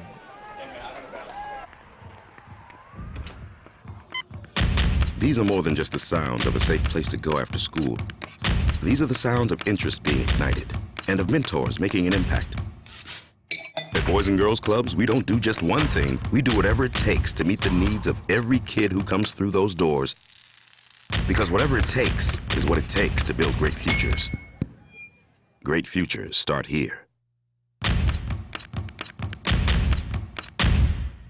Making the decision to purchase your first or your next home is one of the biggest you'll ever make. You need local partners you can trust to make the process easy, quick, and affordable. Trust the experience and dependable professionals at CNB Bank. Our mortgage lenders and our decision makers are local, and we have the advantage of on-site underwriters. With our 9 locations in Berkeley Springs, Hedgesville, Martinsburg, Hancock, and new locations in Spring Mills and Hagerstown, we are right around the corner wherever you may be. We are CNB Bank. Welcome home. Ronnie Brown on the kick return after the Shippensburg Red Raider touchdown, able to work it out to about the 29-yard line, and that is where Shepherd will have it for their 3rd offensive possession of this second half. But once again, trailing by a point. Drive summary, a service of Mike Folk for Governor, accountable, ethical, responsible. Go online to folk4wb.com to learn more. 6 plays, 64 yards, 2 minutes and 55 seconds, 5 yards on the touchdown pass from Musina to Heaton, and second time they've connected. And with the extra point, Rams find themselves down again. On 1st down and 10, Bajent out of the gun. Glover to his right side. Dorsey goes in motion. They fake that little touch pass, and Bajent now throws to the far side, and Dorsey makes that catch. Tries to make a man miss and pulls forward for an extra couple of yards. Looks like they'll spot him right at the 39. Do they give him the 40? Yep, he's got the first down. And a good play by Dorsey, coming in motion, nobody able to pick him up with him starting that play in motion and just finding the flat. You saw Tyson Bajent at check down. That was probably his 2nd or 3rd, maybe even 4th option on that throw. Was able to find Dorsey in the flat. Good pickup. Handoff going to Deontay Glover, trying to bounce to the right, gets spun around and taken down, and he is going to lose yards on that play. Just a great job by the up front guys for Shippensburg. It's a loss of 2, it looks like, back to that 37-yard line, 2nd and 12 coming. And Matt, you haven't seen a whole lot of 6-yard runs by the Shepherd Ram offense today. It's been 10, 12, 15-yard run, 81-yard run. Or it's been a stop at the line or a loss. You haven't seen too many of those in-between runs yet from Deontay Glover or Ty Hebron. Bajent out of the gun, taking the snap, throwing near side. Catch is made at the 45-yard line. That is Freeman, Michael Freeman, who picks up about 8 yards on that reception and brings up a 3rd down and 4. This is a big play in this football game. Under 5 minutes in the 3rd quarter. Shepherd down by 1.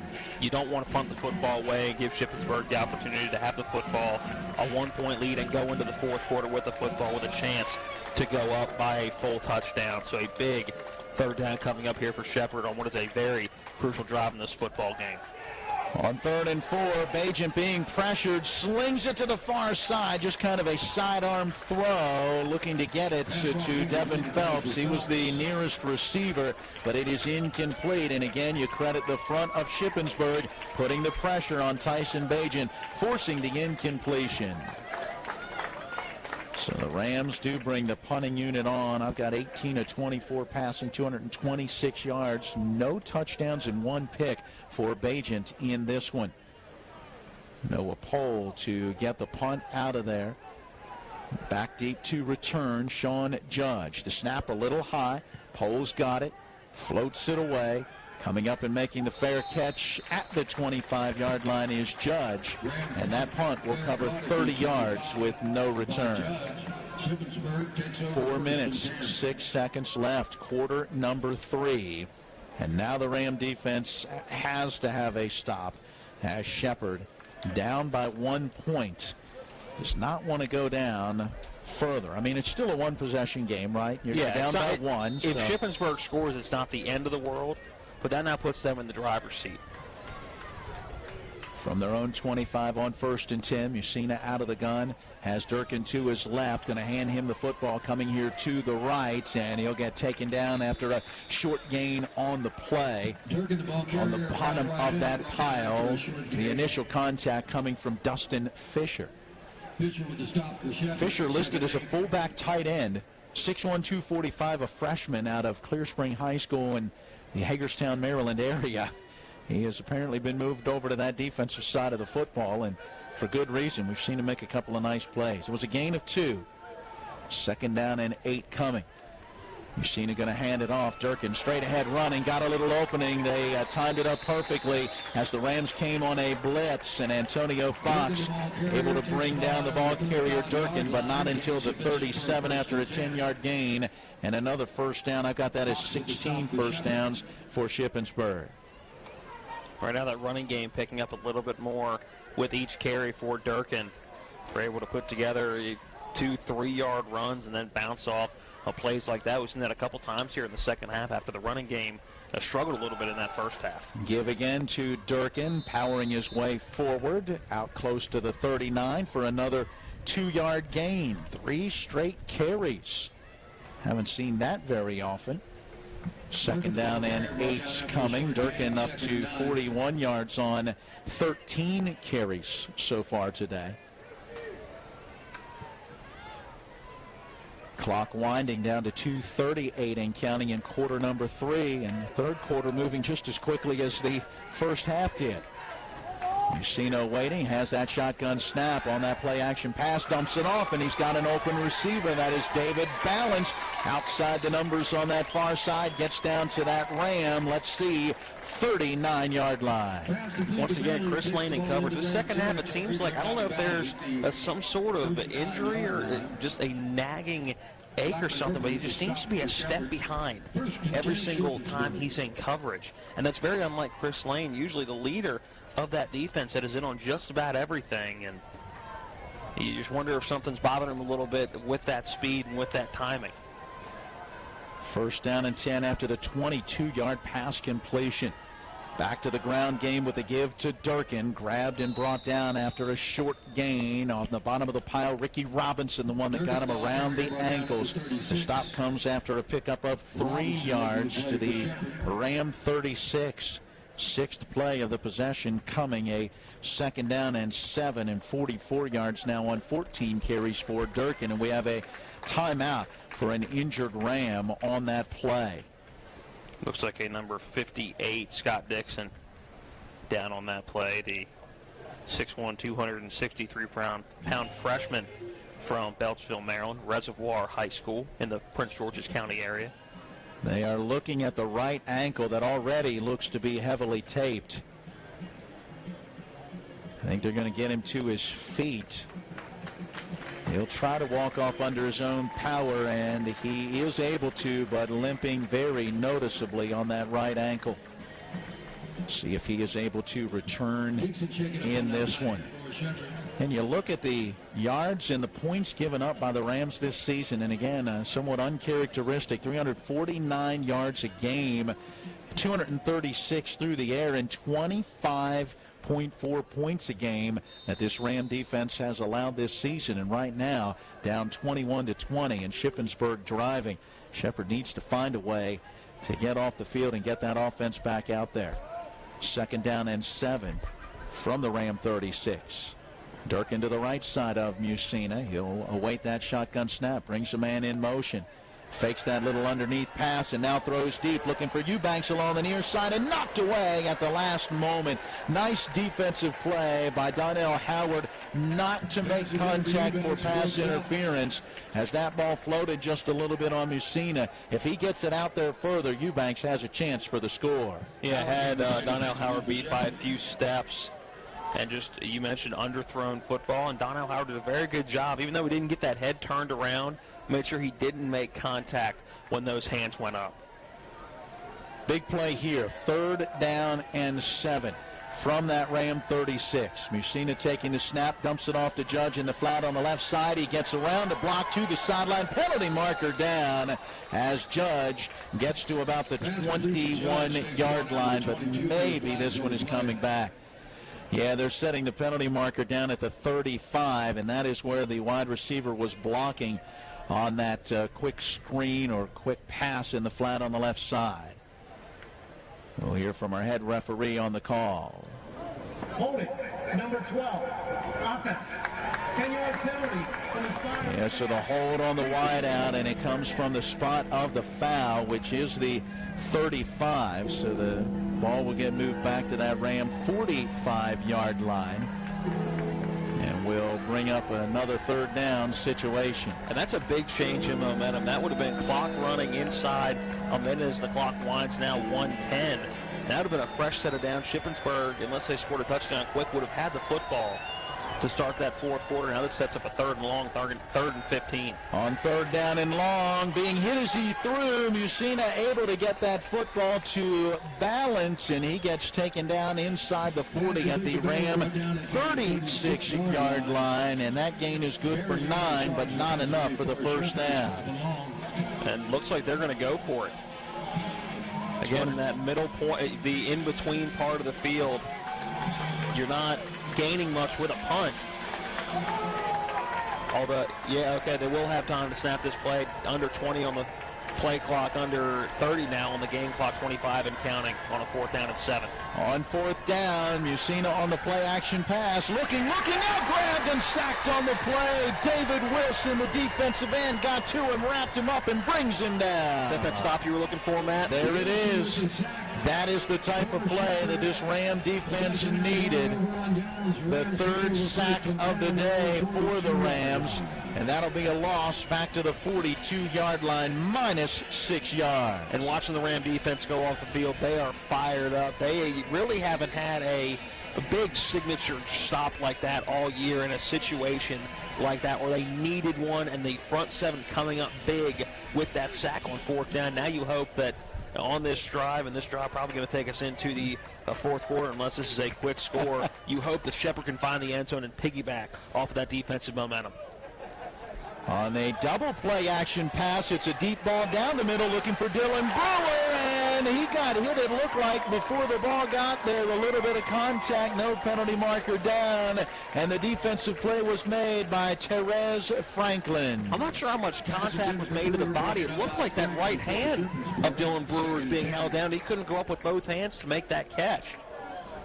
Pass is incomplete. We've got Bajan 18 of 25, 226 yards in his return from injury, missing last week's game. They went for the home run ball, and now let's see what the Rams do on a 2nd and 10. Handoff, Glover met as soon as he took that handoff by Tim Bradley, the 6'2 redshirt junior, in the backfield to make the stop at the 39, minus 3 yards, and that will be the final play of quarter number 3. Back with your fourth quarter of action after this timeout, with Shippensburg leading Shepherd 21-20. My name is Monica. I'm an elementary school teacher. My name is Mitch. I'm a graphic design specialist. We have 4 children. Currently we have life and auto insurance with Erie. Our agent is helping us to move our homeowners insurance to Erie as well. They've always been a good company and good customer service. If anything ever happens to me, my family will be protected. Your local Erie agent in Martinsburg is Smallwood & Small Insurance. Get a quote at smallwoodandsmall.com. If you hang the WVU Medicine sign, certainly has helped take us to another level. He literally saved my life. It's just mind-boggling to me that he was able to do what he did. We're able to affect much more of a difference for our patients with these resources. Having people treated locally enhances their overall care. They treat you great, and they're down to earth in the West Virginia way that all West Virginians treat each other.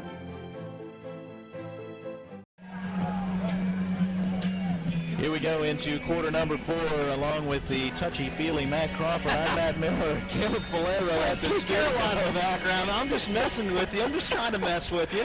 Eric Sterick, Jenny Kuhn, Scott Elwood running cameras, John Alderton, and on-site producer and director Joseph Dagg, a director as well, Jason Kerr running video production And the Rams start quarter number 4 with a deep pass along that far side, and it is intercepted by Eric Janaszewski.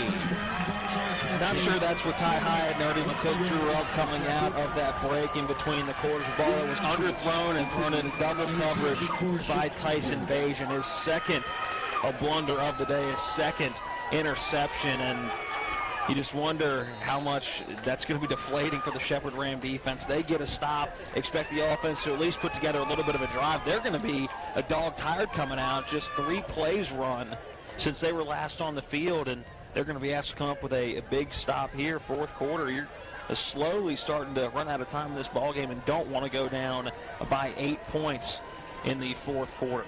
Yusina out of the gun will bring a man in motion. He takes that snap, wants to throw deep along this near side, looking for Eubanks. Penalty marker down, and it will be a hold on the Rams, Donnell Howard. And Donnell Howard knows that you saw him put the hands up and tell the defense, hey, that was on me. That was a play where the receiver, Winston Eubanks, had him by a step, and you could tell that as soon as he got by, as soon as Howard knew that ball was coming, rather than give up the big play and the touchdown, he went with what's going to be a 15-yard penalty instead. That's actually, though it's a penalty, a good heads-up play by Donnell Howard.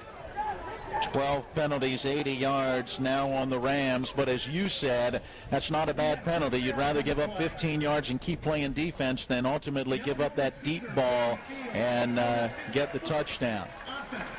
We're going to have offsetting penalties, I believe, an eligible man downfield for Shippensburg. Wow, that is a big call and a big play for Shippensburg to have an ineligible man downfield, and it seems like an awfully quick pass to have an ineligible man downfield on that play, and the Shippensburg coaching staff not happy. I don't know how an offensive lineman gets down the field that quick on what looked like a quick 3-step drop and then a heave downfield, but one of our officials saw something, and that is a tough break for Shippensburg, but a Shepherd catches one. Absolutely. 1st and 10 all over again from their own 42 for the Red Raiders. Yusina has Durkin behind him, going to hand him the football, and Durkin immediately hit and will be taken down, and another nice play by Dustin Fisher. Fisher quickly knifing in there and making that stop. Going to set it down at the 40. That's a loss of 2 yards. 2nd down and 12. And let's see if, again, the Ram defense can make another big stop. They catch a break on the offsetting penalties. Now you get a loss of 2 at 2nd and 12. Got to force them into a 3rd and long situation. 14-16 on a running fourth quarter clock. Shepherd trailing 21-20. On 2nd down and 12, Yusina has it back to each side.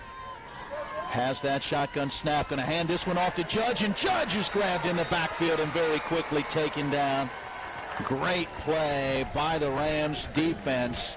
Knifing in from the right side of the defense was Kyle Smith, the sophomore out of Sterling, Virginia, and Dominion High School. A loss of 3 back to the 37, 3rd and 15. Setting up another big 3rd down. This would be another huge stop for the Shepherd Ram defense if they could get Shippensburg off the field here. So -3 yards on that carry for Judge. They're just 3 of 8 on 3rd down conversions. It's a 3rd and long coming.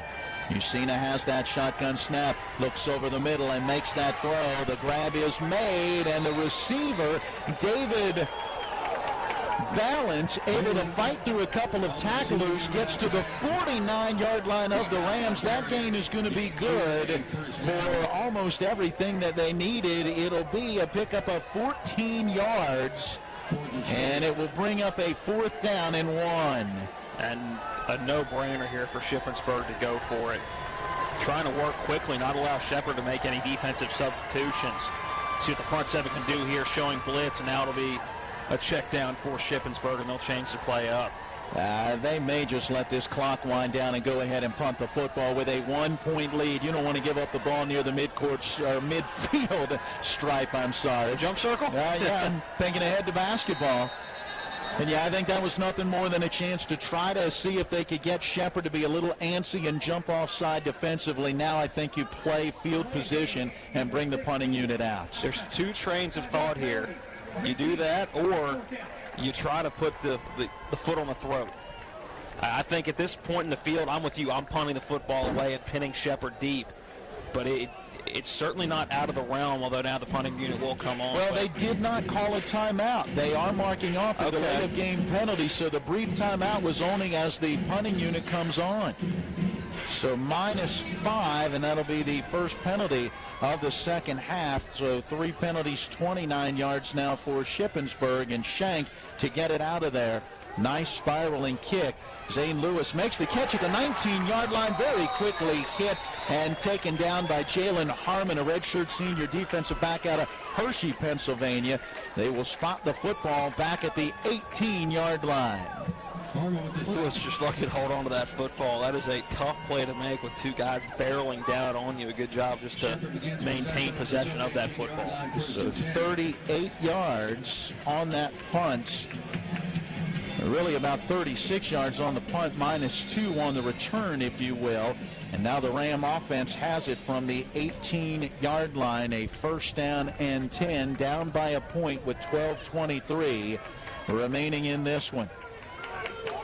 Big possession as Bajan out of the gun awaits the snap, hands it off. Glover straight ahead running, bouncing through the hole, bouncing off of tacklers, out beyond the 30, pushes his way forward all the way out to the 32-yard line. Well, we saw the speed of Deontay Glover back in the third quarter, and there is that between the tackle power that we know he has, and getting up, giving a little nod to Ezekiel Elliott, doing the feed me symbol to the sideline. He wants the football. Well, let's see if he gets it again. First down and 10 from their own 32. Yep, they do feed the big fella. He makes a man miss, puts his hand down to maintain his balance, stumbling forward out to about the 30, we'll call it 35, a gain of 3.5, if you will. Second down and 7 coming. Glover up to about 134 yards on 15 carries, including the 82-yard touchdown run earlier in this half. On 2nd and 7, pistol formation. Bajan taking that shotgun snap, play action pass, throws far side, and Devin Phelps with the catch, stays in bounds to pick up an extra yard or 2.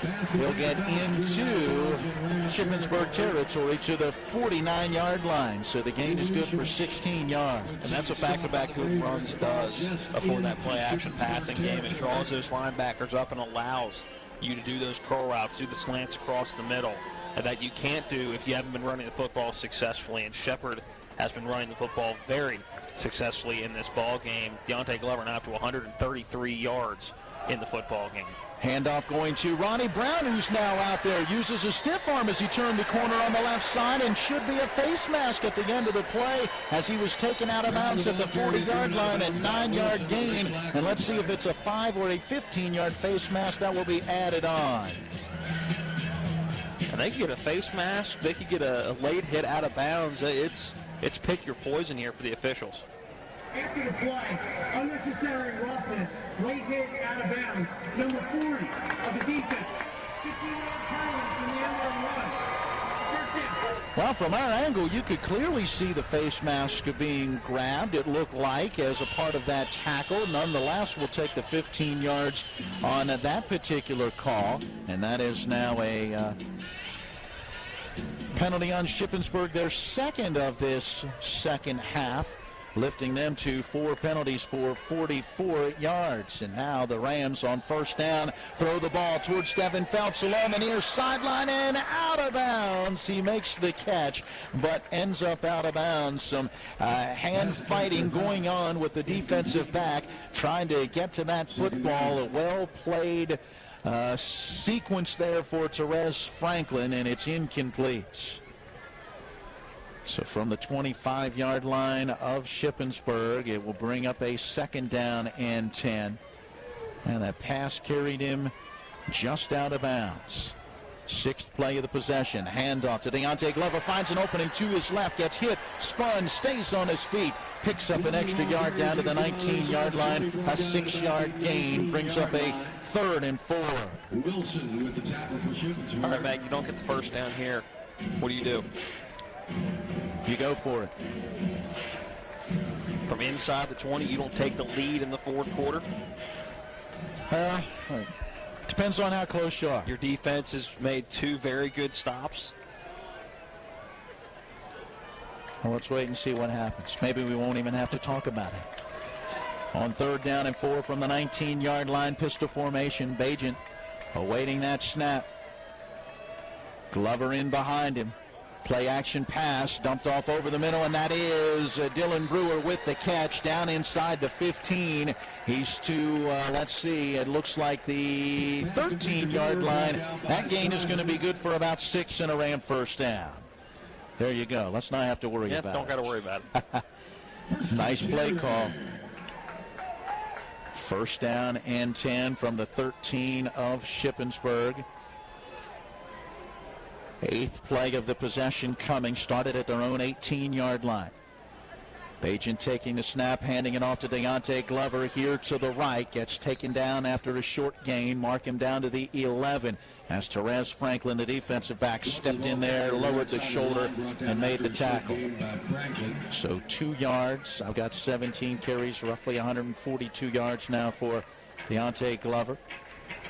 248 passing yards for Bagent, 21 of 29. 2nd down and 8 from the 11. Ball along the near side, hash mark. 9th play of the possession coming.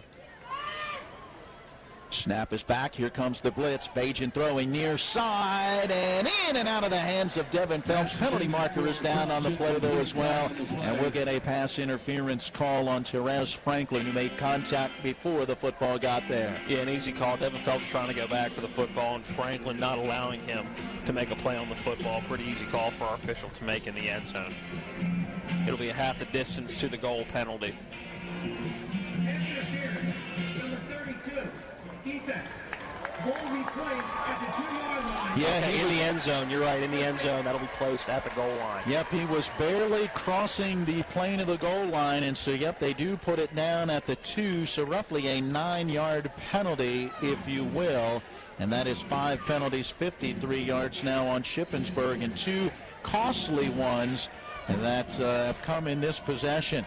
So from the 2-yard line, should be a first down and goal. The give is to Deontay Glover over top of the right side of the line. He is into the end zone. That is a Shepherd Ram touchdown.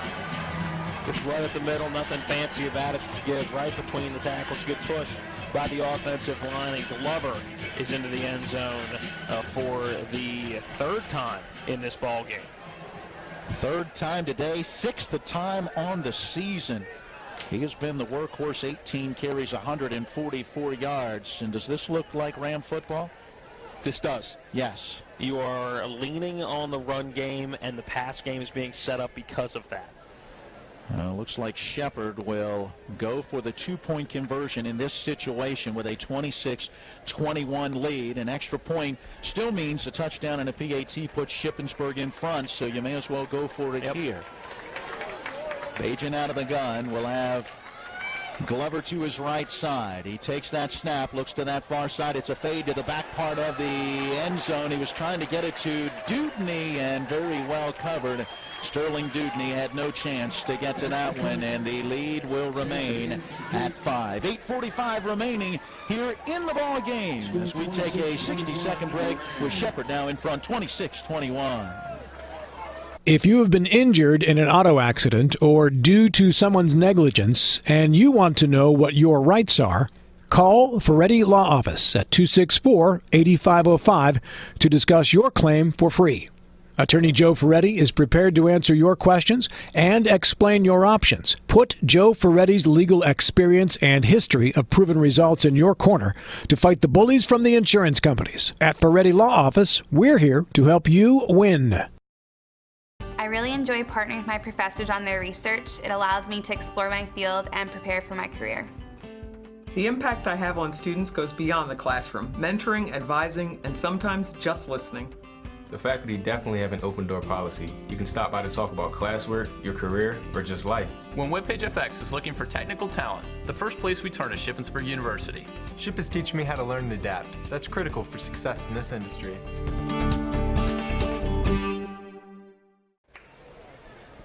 Hayden August Scriven with the ensuing kickoff after the Ram touchdown. Going to send it to the goal line where Judge has it. Brings it up across the 10 to the 15, out to the 20-yard line, hit from behind and taken down. Justin Cole out there on special teams helping to make that stop. The drive summary for the Shepherd Rams brought to you by Mike Folk for Governor. Find out more about his campaign online at folk4wb.com. Paid for by Mike Folk for Governor. 9 plays, 82 yards, 3 minutes and 38 seconds. A 2-yard touchdown run for Deontay Glover has Shepherd out in front 26-21. Could not get the 2-point conversion. 10th possession of the football game coming for Shippensburg. They'll start at their own 24-yard line. It is a 1st down and 10 with 8:39 to play in this one.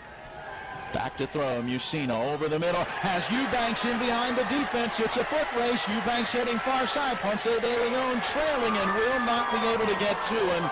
And how do you like that? 76 yards.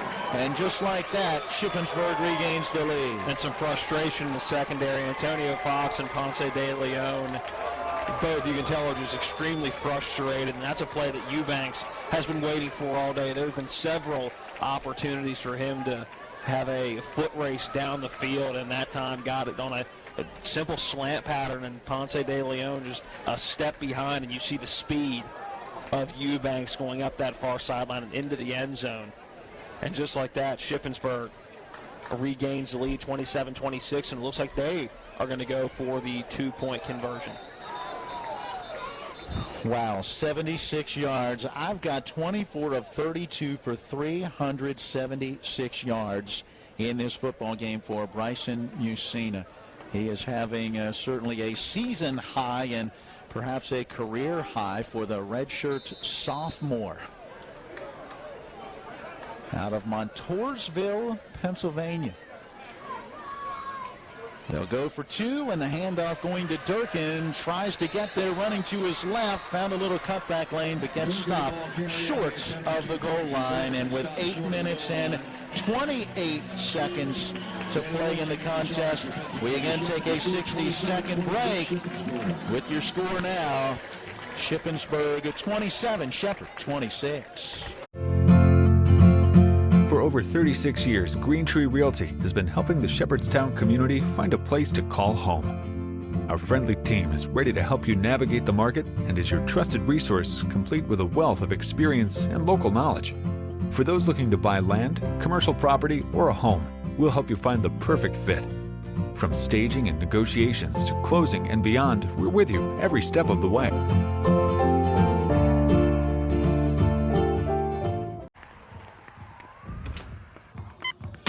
These are more than just the sounds of a safe place to go after school. These are the sounds of interest being ignited and of mentors making an impact. At Boys and Girls Clubs, we don't do just one thing. We do whatever it takes to meet the needs of every kid who comes through those doors. Because whatever it takes is what it takes to build great futures. Great futures start here.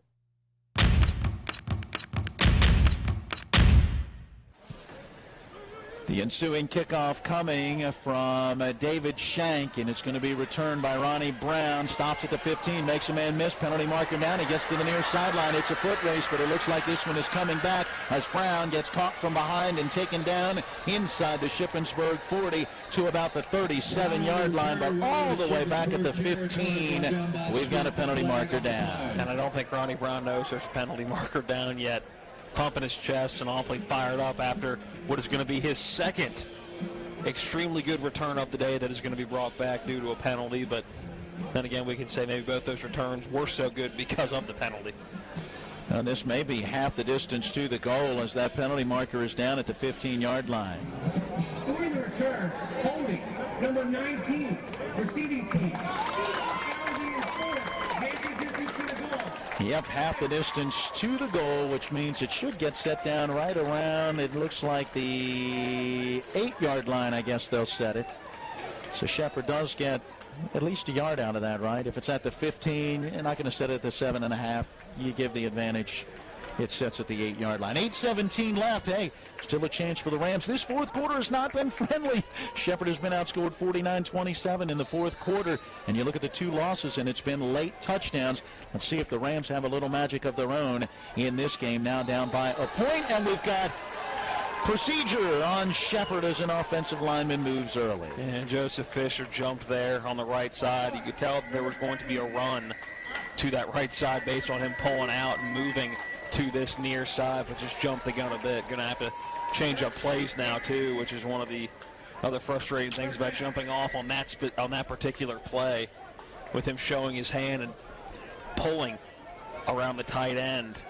You don't have to put a whole new play out there. 12 penalties, 70 yards on Shepherd. Football is back to the 4-yard line, where it brings up, if you will, a first down and about 14. 8:17 on the clock, but I think they're asking that the clock be switched around a little bit, or no, they've got it set now to 8:17. It was at 8:16. They asked for it to be changed to 8:17. So they put that 1 second back on the clock. Pistol formation, Glover behind the quarterback. Bajan taking the snap. Play action pass from the end zone. Flushed, rolling near side. Lets it go, looking for Dylan Brewer, and just off his outstretched fingertip at the 33-yard line. A great job of Bajan realizing there was pressure in the end zone. Can't take a safety in this situation. Moved up into the pocket, still in the end zone when he had to make the throw on the run, and a pretty good throw on the run if you ask me, but just a few yards out in front of Dylan Brewer, who was wide open. If he could have made that catch, definitely could have turned off field at about the 30-yard line, and probably got into Shippensburg territory at least. Second down, about 14 yards to go for a first, and again there's movement by the Ram offensive line. Not quite on the same page. That'll be another half the distance to the goal penalty. 13 penalties, roughly 72 yards now on Shepherd. Set it back to the 2-yard line. Second down and 16. Come on, let's dial up a 98-yard play. There's been an 82-yarder already. We need a new electrifying play of the game. That's in the 15th page of the 13th-page playbook. You don't really have a 98-yard play set up. But hey, we can see the speed of Deontay Glover again. There is the snap back, and Bajan to throw along the near side, a little high for Deontay Glover. Was just trying to get it to him in the flat on this right side, and right through his hands, incomplete, and Shepherd will face a 3rd and 16 from their own 2-yard line. LaRon Woody coming in on the coverage, and if he plays the football, that is a easy interception opportunity, and he is walking into the end zone with a touchdown. Luckily for Shepherd, he decided to play Glover instead and wasn't expecting that ball to be thrown high, but a big defensive opportunity here for Shippensburg. And Shepherd, I think at this point you just got to make sure you get out of the end zone. Bajan awaiting that shotgun snap. He's got it, looking to the near side, now rolling to the far side. Lets that pass go on a comeback route. The catch is made by Dylan Brewer. He got a foot down, and let's see where they're going to spot it. They spot it at the 13-yard line, so that gained good for 11, but clearly not enough for a first, meaning the Rams just bought themselves a little punting room.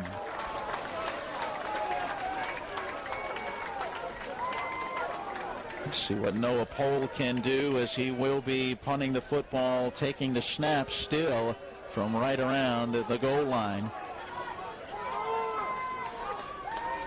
He needs a boomer here if he could get one. There is the snap back, and he gets it out of there.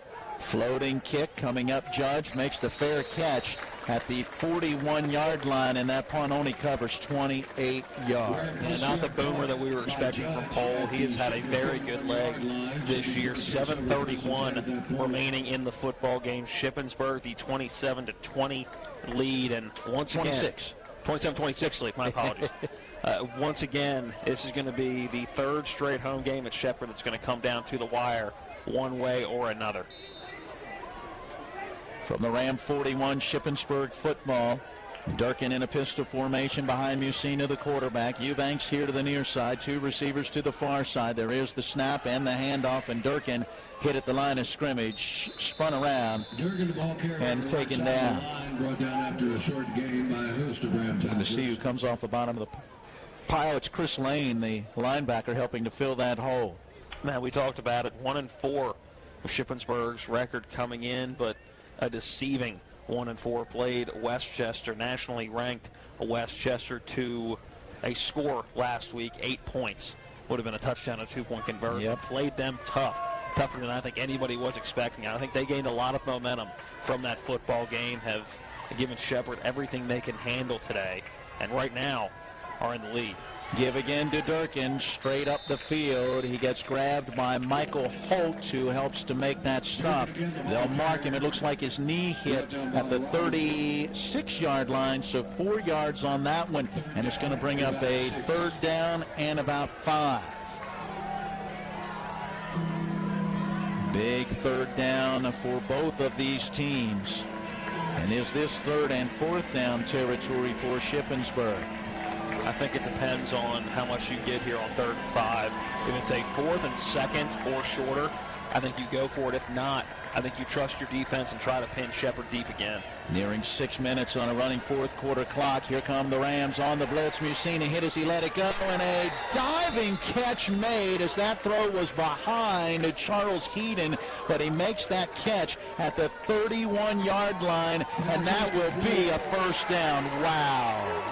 What a catch by Charles Heaton III. That was a miraculous catch. It was a miraculous throw just for Messina to get it off and get it in the realm of the receiver. But for Heaton to stretch out the way he did and go back for the football right at the sticks, that couldn't have been more than a 1st down by about 3 inches. What a play for Shippensburg. And right now they are in control of this ball game. Under 6 minutes, 5:35 with the snap of the football to give to Durkin off the right side. He's got a good hole up the middle. Durkin able to get outside the hash marks and take it down to the 21-yard line. That is a 10-yard gain. He's up to 57 yards on 18 carries. I've got 20 first downs now for the Red Raiders as they get a fresh set of downs now from the Shepherd 21. I'd love to be able to hold this team to just a field goal here. 5:12 on a running 4th quarter clock. Pistol formation. Musina awaiting that snap again. Here comes the blitz, and Durkin on the carry runs right over the top of Michael Blackman Herbert. He'll go down to about the 12-yard line where they'll spot it. That gain is going to be good for just about 9 yards. He's had a couple of big runs here in this possession. Yeah, Durkin, a guy averaging about 53 yards a game this season, and now up over 60 yards. Yeah, 66 I've got on 19 carries. Yep. Shepherd needing to find a way to get off the field. Precious time ticking off the clock. 4:26 and counting. On 2nd down and 1. Snap back. Give again to Durkin. Hit in the hole and taken down by Wilson. They'll spot it at the 10, a 2-yard gain, and that is 1st down and goal to go coming. Some goal line defense in now. A couple of different linebackers and a big lineman. And I believe that Ernie McCook is going to use his first timeout of this half, and he will. I was going to ask, at what time do you have to start burning those timeouts to preserve a little bit of time on that clock? See if you can hold them to a field goal here. Shippensburg yet to burn a timeout. We thought they did earlier in that 3rd quarter, but they did not. They went ahead and took the penalty as they were near midfield and looked like they might go for it. Instead, they lined up to draw the Rams offside, and when they couldn't draw them off, they went ahead and accepted the penalty and punted the football away. So still 3 timeouts left for Shippensburg, and Shepherd now with 2 timeouts remaining. Oh boy, I don't know if this Rams team, coaching staff, and fans could take another heartbreaking loss the way that it has gone for the team here in this facility. Falling to UVA Wise at the end of last season, That one they just kind of came out and laid an egg closing out the year. And then the last minute score for Ohio Dominican to get the win in the opener, and then Kutztown with a last second score to get the win. So the Rams have dropped 3 straight here at home. On 1st and goal from the 10, out of the timeout, handoff Durkin, and he is taken down after a 1-yard gain. Kyle Smith able to grab him around the ankles. Ponce de Leon in there on that stop along with Nasheed Bridgman. And the Rams, I believe again, burn a timeout. Stops that clock with 4:02 to play in this one. Let's keep it here and again remind those who watch on TV 10 that we will have the coverage on TV 10. That's through the Comcast cable system in Berkeley and Jefferson counties here in the Eastern Panhandle of West Virginia next week, but will not be on WRNR TV on YouTube. And the reason is we won't be calling the game. That is one of the Division II football showcase games, the contract with ESPN and the NCAA. You will find the game online at the NCAA D2 Twitter page or at the NCAA Division II Facebook page, where they will be broadcasting live. I'm sure there'll be connections on the Shepherd Ram website as well, so you can go to shepherdrams.com to get more information and tune in for next week's game. And then we will be back with you on the road the following week at Millersville. At least Matt Crawford will be. I'll be missing that game. 2nd down, goal to go from the 9, coming out of the timeout for the Shepherd defense at Shippensburg football. Musina out of the gun, taking that snap, going to hand it off. Durkin looking to sprint to the sideline, gets hit and taken down on the play. Nice job by Donnell Howard to come racing up there and put a hit on him. Smith in on the stop as well. They'll set it at the 7-yard line, where it will become 3rd down and goal to go after that gain of 2, and the Rams burn their final timeouts. Well, Matt, before the game, during the pregame show, it was Shepherd's Day to be recognized for the college football 150-year anniversary. There was a handful of Shepherd Rams recognized in that 150 when you look at the PSAC greats. Those involved running back Wayne Wilson, who played here from 75 to 78, a 9-year NFL career. That was followed by former Ram running back Damian Bean. Bean was here from 96 to 99, 6,768 yards, and still remains the Rams' all-time leading rusher. George Hott. Hott played running back for the Shepherd Rams from 1954 to 55, and in 55 he scored a team-best 84 points in the team's first undefeated season. Miles Humphrey, the sack king, one in recent history that folks will remember. He played for the Rams from 2014 to 2017, a 2-time All-American, and leads the Rams with 40 sacks and 69 tackles for a loss. And then finally, head coach Monty Cater. And that is somebody that doesn't need any sort of description behind that name. The name speaks for itself. So congratulations to those members of the College Football 150 Club. 3rd and goal from the 7-yard line. Musina on a play-action pass. Dumps it off. Catch is made. That is a grab for David Ballant III, but very quickly hit and taken down right at the 5-yard line after just a 2-yard gain. And now decision time for Shippensburg. I think you go for it here. I get the lure of getting points and making Shepherd score a touchdown. But if you go for it, get the touchdown, the best Shepherd can do is tie the football game. And even if you don't get it, you give Shepherd a full field to go with right about 3 minutes to play. It'll be under by the time this ball's snapped. And no timeouts. I think they're letting the clock run down regardless, and are going to call timeout 3:06. They're going to kick the field goal, but I think there is a argument to be made for going forward here inside the 10-yard line right at the 5. Yeah, I can certainly see your argument. I can certainly see the opportunity to go ahead and get points on the board and force Shepherd to have to get a touchdown no matter how things play out. Shank on this season is 2 of 4 in field goal attempts with a long of 29. His 2 misses came from 42 and 48 yards. Each of his makes has come from within that 20 to 29-yard range, and this field goal attempt would basically be about 2 yards more than an extra point, so it would be a 22-yard attempt. Now, it would come from that far side hash mark, and for the soccer-style kicker, tough sometimes to be able to draw that one back in. Well, he's going to have to. As Shank coming on for the field goal attempt. They will set up at the 12-yard line. This is going to be a 22-yard field goal attempt. Again from that far side hash mark.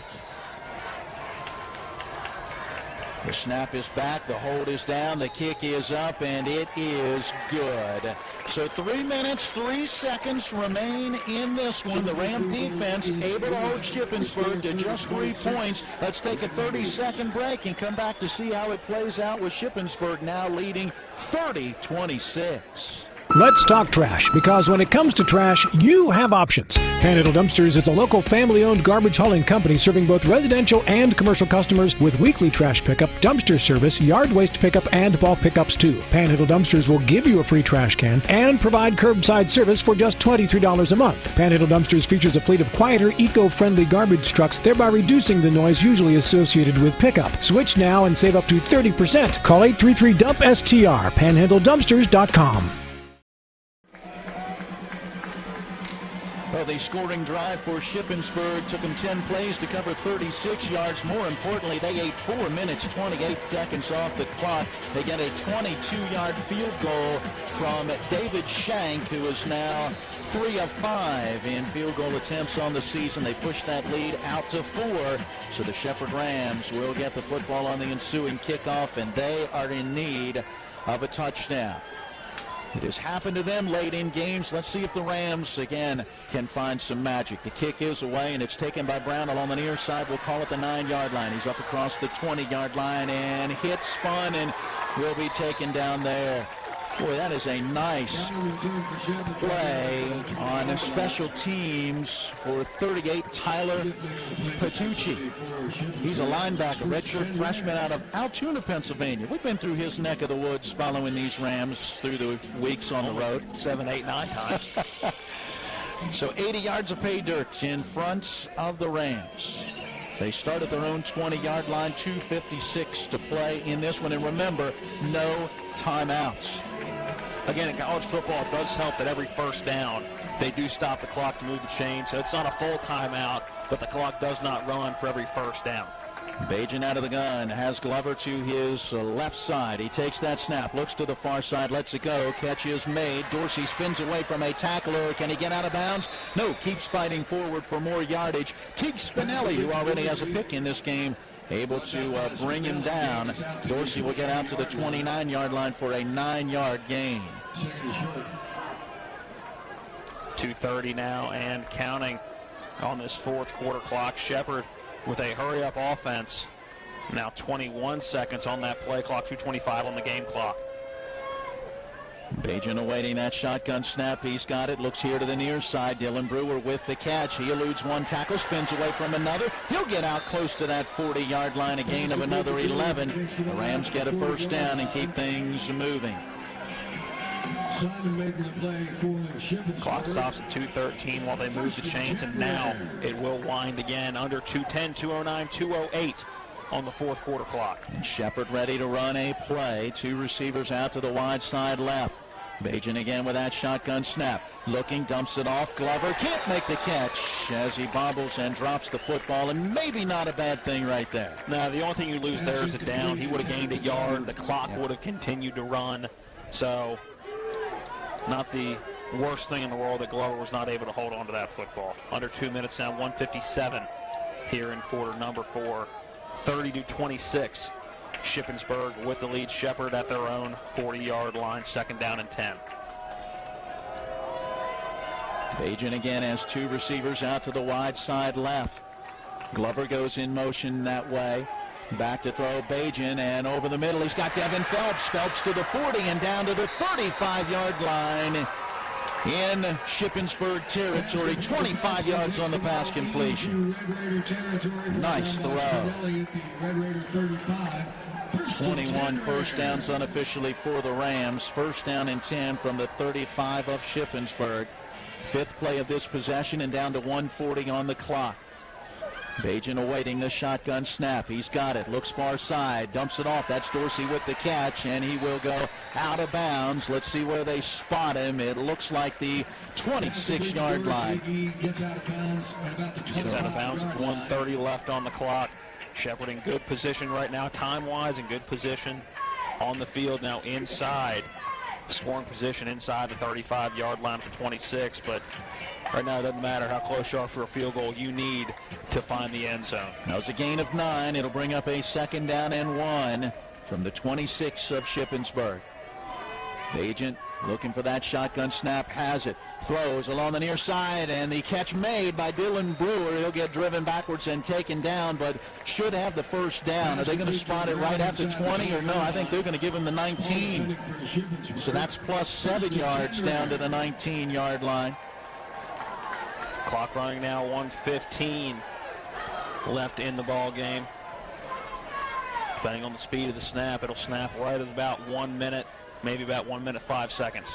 On first down and 10, Bajan to throw, looks to the near side, now throws over the middle, has a wide open receiver, DJ Cornish with the catch. Are they going to give him the touchdown or not? No, they're going to say that he's down before getting in as he went down to the ground, cradling that one. It'll be just shy of the goal line.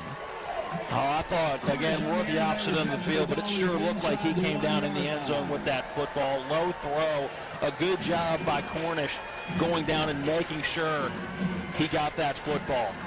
First down, goal to go from the 1. Tyson Bajan leaps into the air, holds the football out, and it's a Shepherd University Ram touchdown with 42 seconds left. Want to guess why I love that play, Matt? At the goal line, where is he? He's under center. Quarterback sneak right over the top. Great job, Tyson. +1 and a Ram touchdown. And for Tyson Bajan, that'll be his first rushing touchdown of the season. What a drive by the sophomore quarterback and the Shepherd Ram offense. But now we need one more big defensive stop. Shepherd with the extra point will take a 3-point lead. Extra point is blocked and it's missed. Blocked and misses left. So now a field goal would win the game for Shippensburg. Second PAT that has been blocked today. And let's see if that comes back to haunt the Rams. Let's take a 30-second break. We return to Rams Stadium with just 42 seconds left. And Shepherd now out in front, 32-30.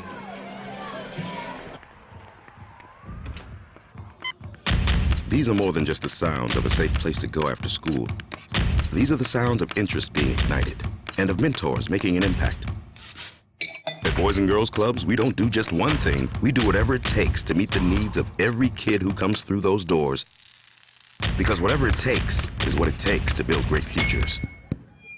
Great futures start here.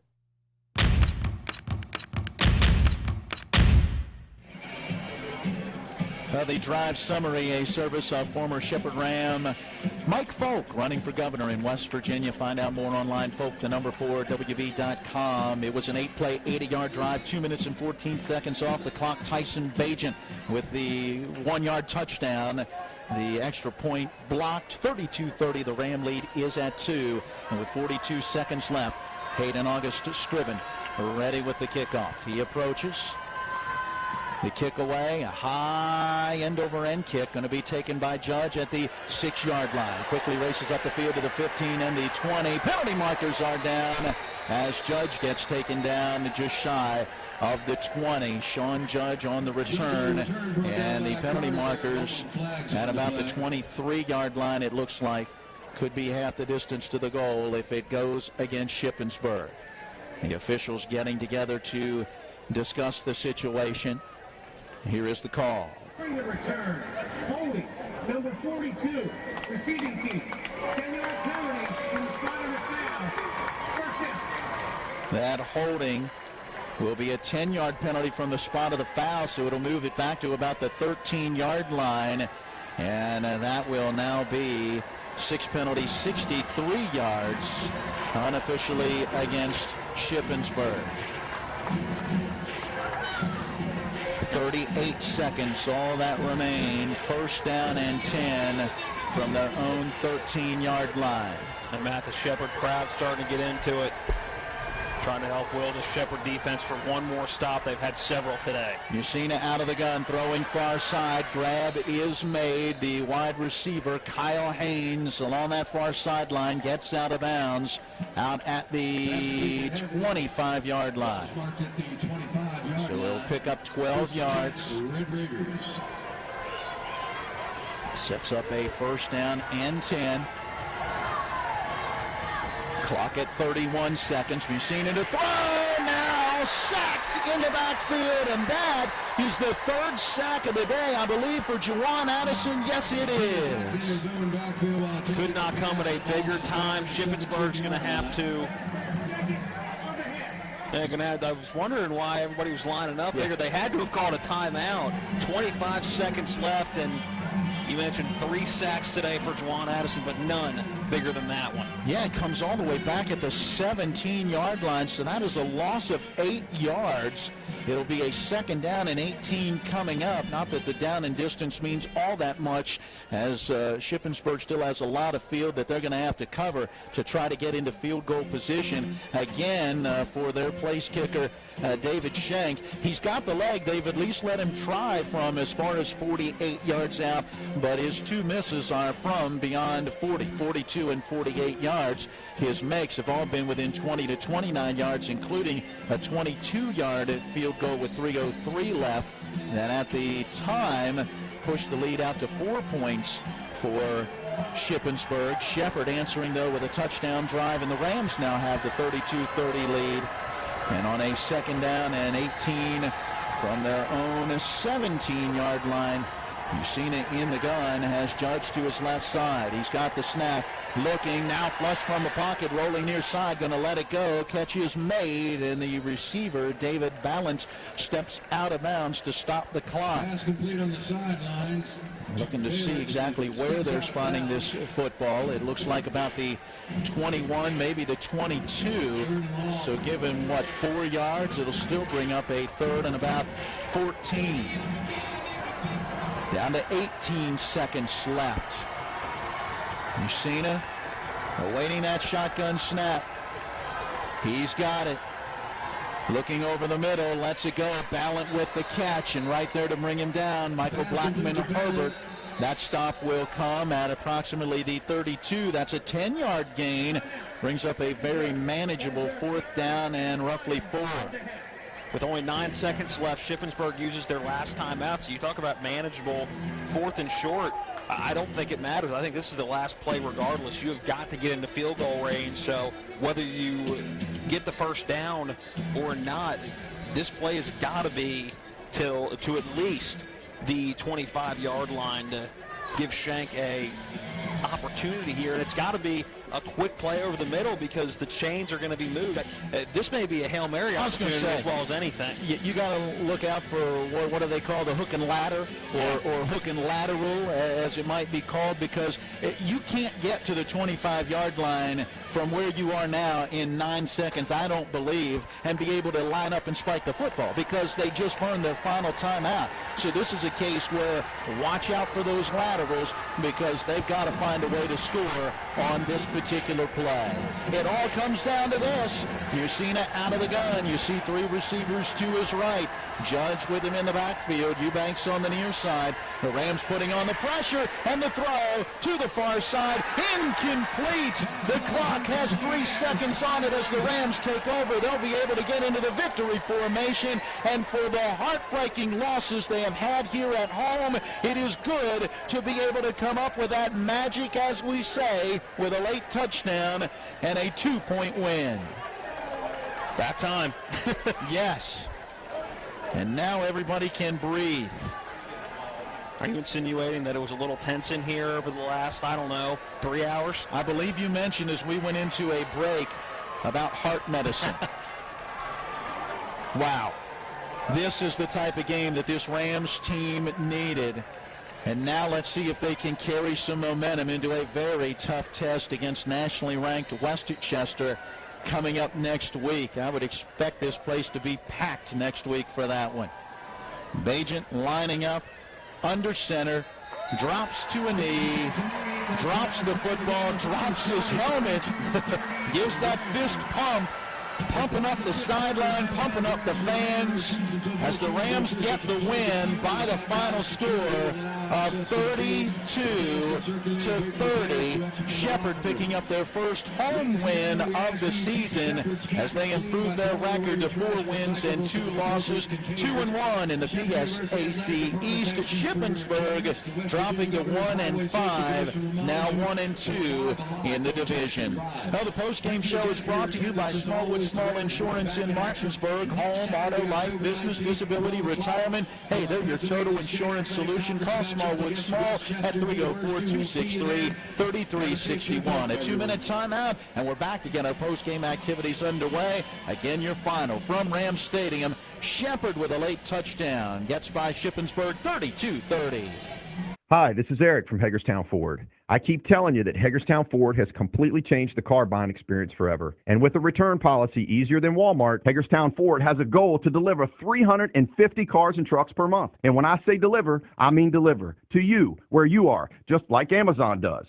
And if you don't want it, return it. No questions asked. The only way Hagerstown Ford can accomplish this extremely aggressive goal is to make the car buying process fast and easy. We simply refuse to play the dumb back and forth games that most dealerships want to play. There's absolutely no reason for you to waste your precious time at a car dealership. I assure you, there is no dealership from Winchester, Virginia to Washington, D.C. that can beat our price.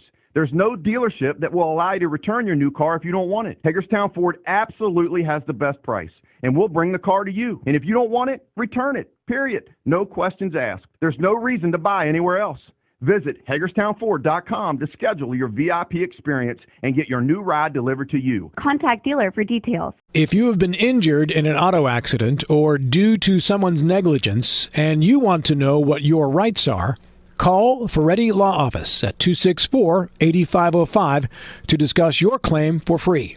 Attorney Joe Ferretti is prepared to answer your questions and explain your options. Put Joe Ferretti's legal experience and history of proven results in your corner to fight the bullies from the insurance companies. At Ferretti Law Office, we're here to help you win.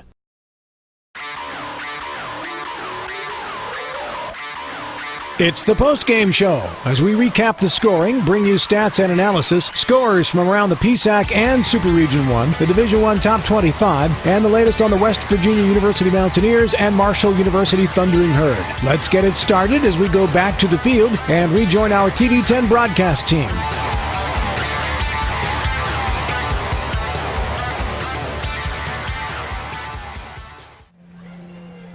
Back again here at Rams Stadium along with Matt Crawford. I'm Matt Miller. Our studio engineer, Caleb Falero. Our on-site director is Joseph Dagg. Running our Sling Studio from here on site is John Alderton. Video producer Jason Kerr. Camera operators Eric Sterick, Jenny Kuhn, and Scott Elwood. TV10 coverage of Ram football. Matt, as we go back to the beginning of this season, the Shepherd Ram Athletic Department put out a Ram football top 10 games list that went from 1998 up until last season. And number 6 on that list was a 2005 game in which the Rams needed a 2-point conversion stop with just a little better than a minute left to get a 34-32 win over Shippensburg. I think today's game is going to rank right up there with one of those top 10 games, as well as the Rams this time rally and get a late touchdown for the 32-30 win. Yeah, I think you look at the game itself, it's a phenomenal football game, but I think in order to make this game as good of a victory as it was, you have to understand what happened to Shepherd their first 2 home games this year. I don't think you could look at this box score and go, oh, that's a close football game. That's automatically one of the better football games over the past 20 years. I think you need the backstory. You needed to see the heartbreak of the Ohio Dominican loss, the heartbreak of the loss to Kutztown, and then see the resiliency, see a last-minute touchdown drive by Tyson Bagent, who hadn't had his best game as a Shepherd Ram in today's game. The numbers are still going to be good, but 2 costly interceptions in this game was not his best game, still not 100% healthy, but to see him lead that comeback drive, to see what Deontay Glover did in this game for the second game in a row, and the running game really start to pick back up this season, this was a phenomenal victory, and I think it's going to go a long way, not only in the standings, but it's going to go a long way for the morale of this football team. Yeah, no doubt about it. Let's quickly recap the scoring as Deontay Glover had a 15-yard touchdown run on the Rams' first possession. The extra point was blocked. Shepherd led 6-0 in the first. Shippensburg would answer with a 6-play, 63-yard scoring drive. Charles Heaton caught the pass from Bryson Musina, covered 37 yards.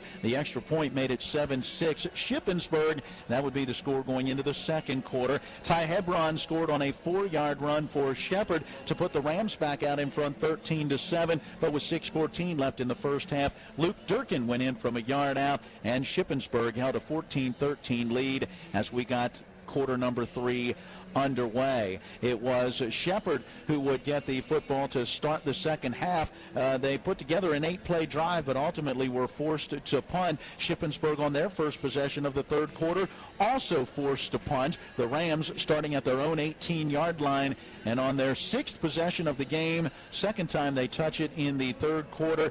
How about Deontay Glover with the electrifying play of the game? It's brought to you by Orsini's Appliance in Martinsburg. They offer top names in kitchen and laundry appliances like Amana, Maytag, Genair, KitchenAid, and Whirlpool. And for you grill masters, Traeger wood-fired grills. Find out more online at Orsini's.com. 82 yards for Deontay Glover to put the Rams in front 20-14. I guess you just made that decision on your own. That was the electrifying play of the game. No doubt about it. I'm right there with you. But now that was really one of those plays similar to his 75-yard run last week that really set the tone of what the running game was going to be. And another amazing game for him. We'll get into the individual stats here in a little bit. But, again, just can't reiterate enough how much of not only a win in the win column this is going to be, but how much this means to this football program that has lost 2 heartbreaking home games this year. And to know that they're not going to be snake-bitten in games like this. They are able to come out and get the win at home in front of the home fans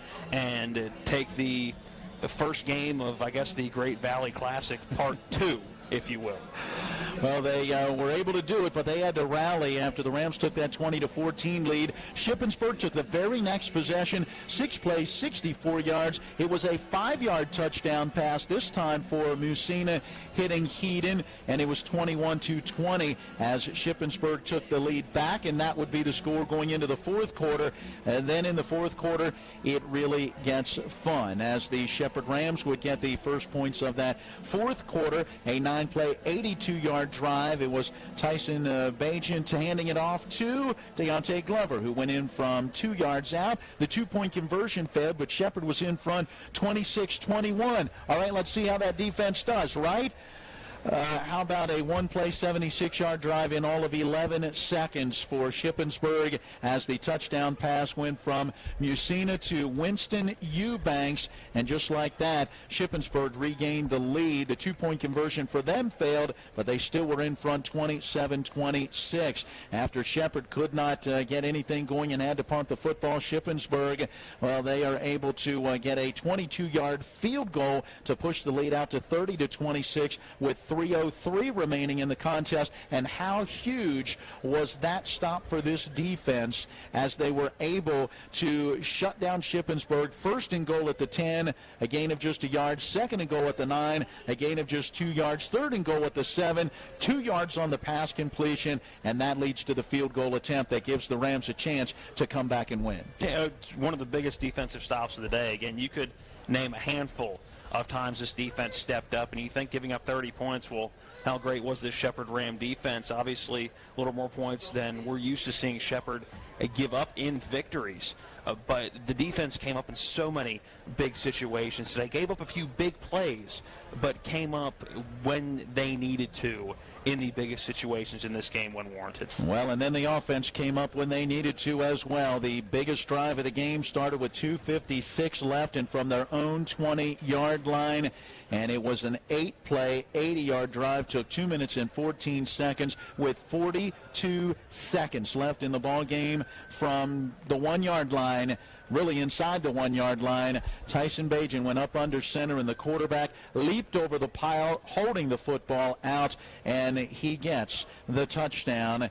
The Rams get the extra point blocked, but have the 32-30 lead. And after an incomplete pass for Shippensburg on the final play that they would run a 4th and 4 from their own 32, the Rams are able to drop to a knee and get that 2-point victory. And how about that impressive drive at the end of the game, Matt? Shepherd did not face a single 3rd or 4th down in that possession. They had a 2nd and 1, they had a 2nd and 10, they had another 2nd and 1, and each time they made plays. Efficient.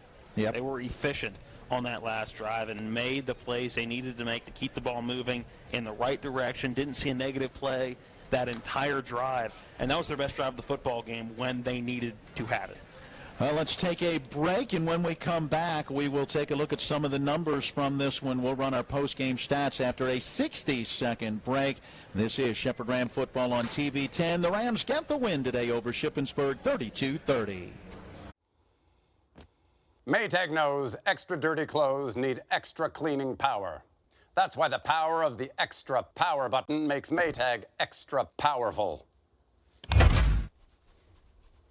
Wow, dirt doesn't stand a chance against this kind of power.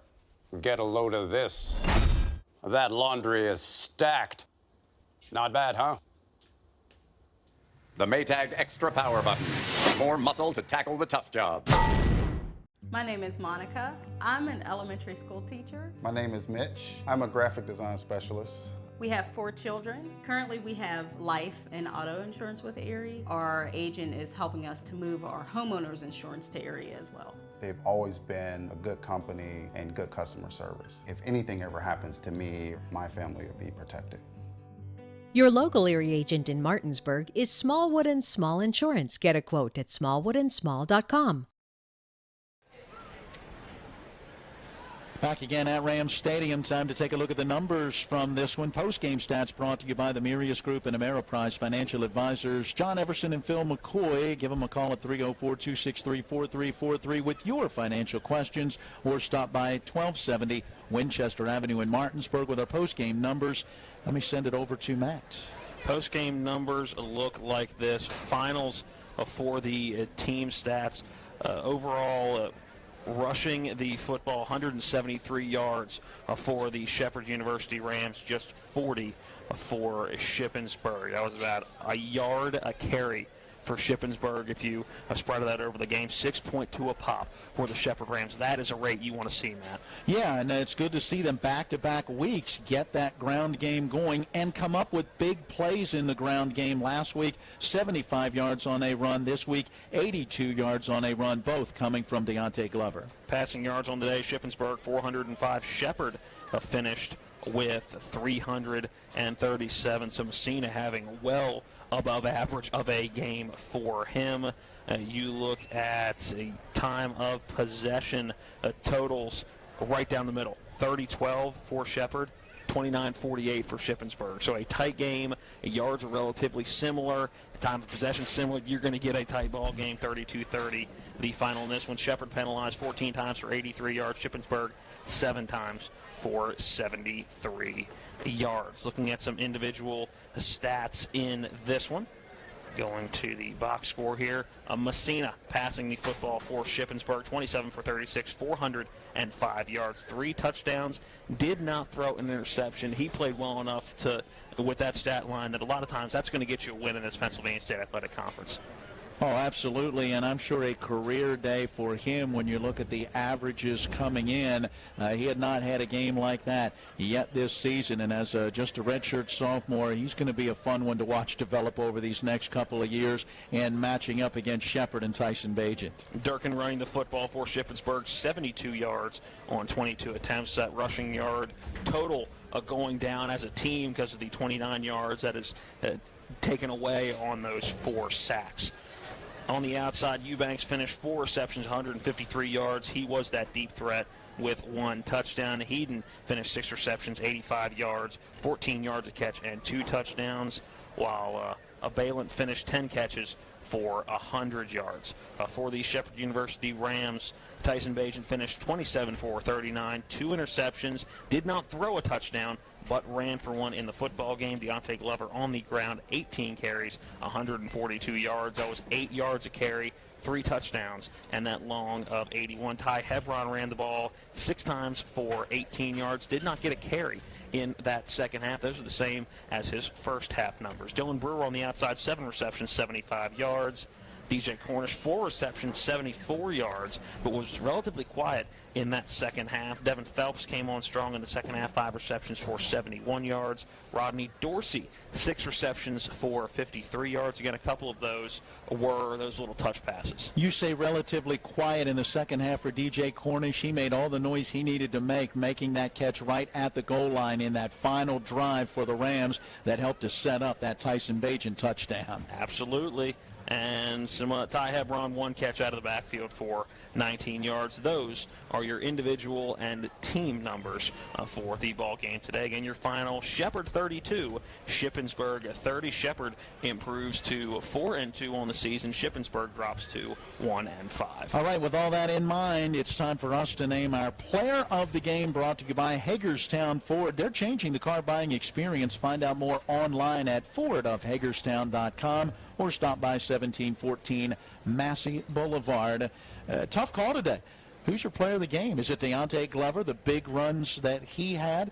Is it the way that Tyson Bagent ran this football team despite the couple of interceptions? What route do you go as you look at the way this one played out?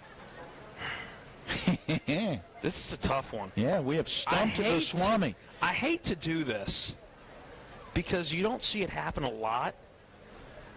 I'm half tempted to give the player of the game to Bryson Messina. Can you name a player that played better and above what their stats were? I mean, you're talking about Messina coming in, throwing the football.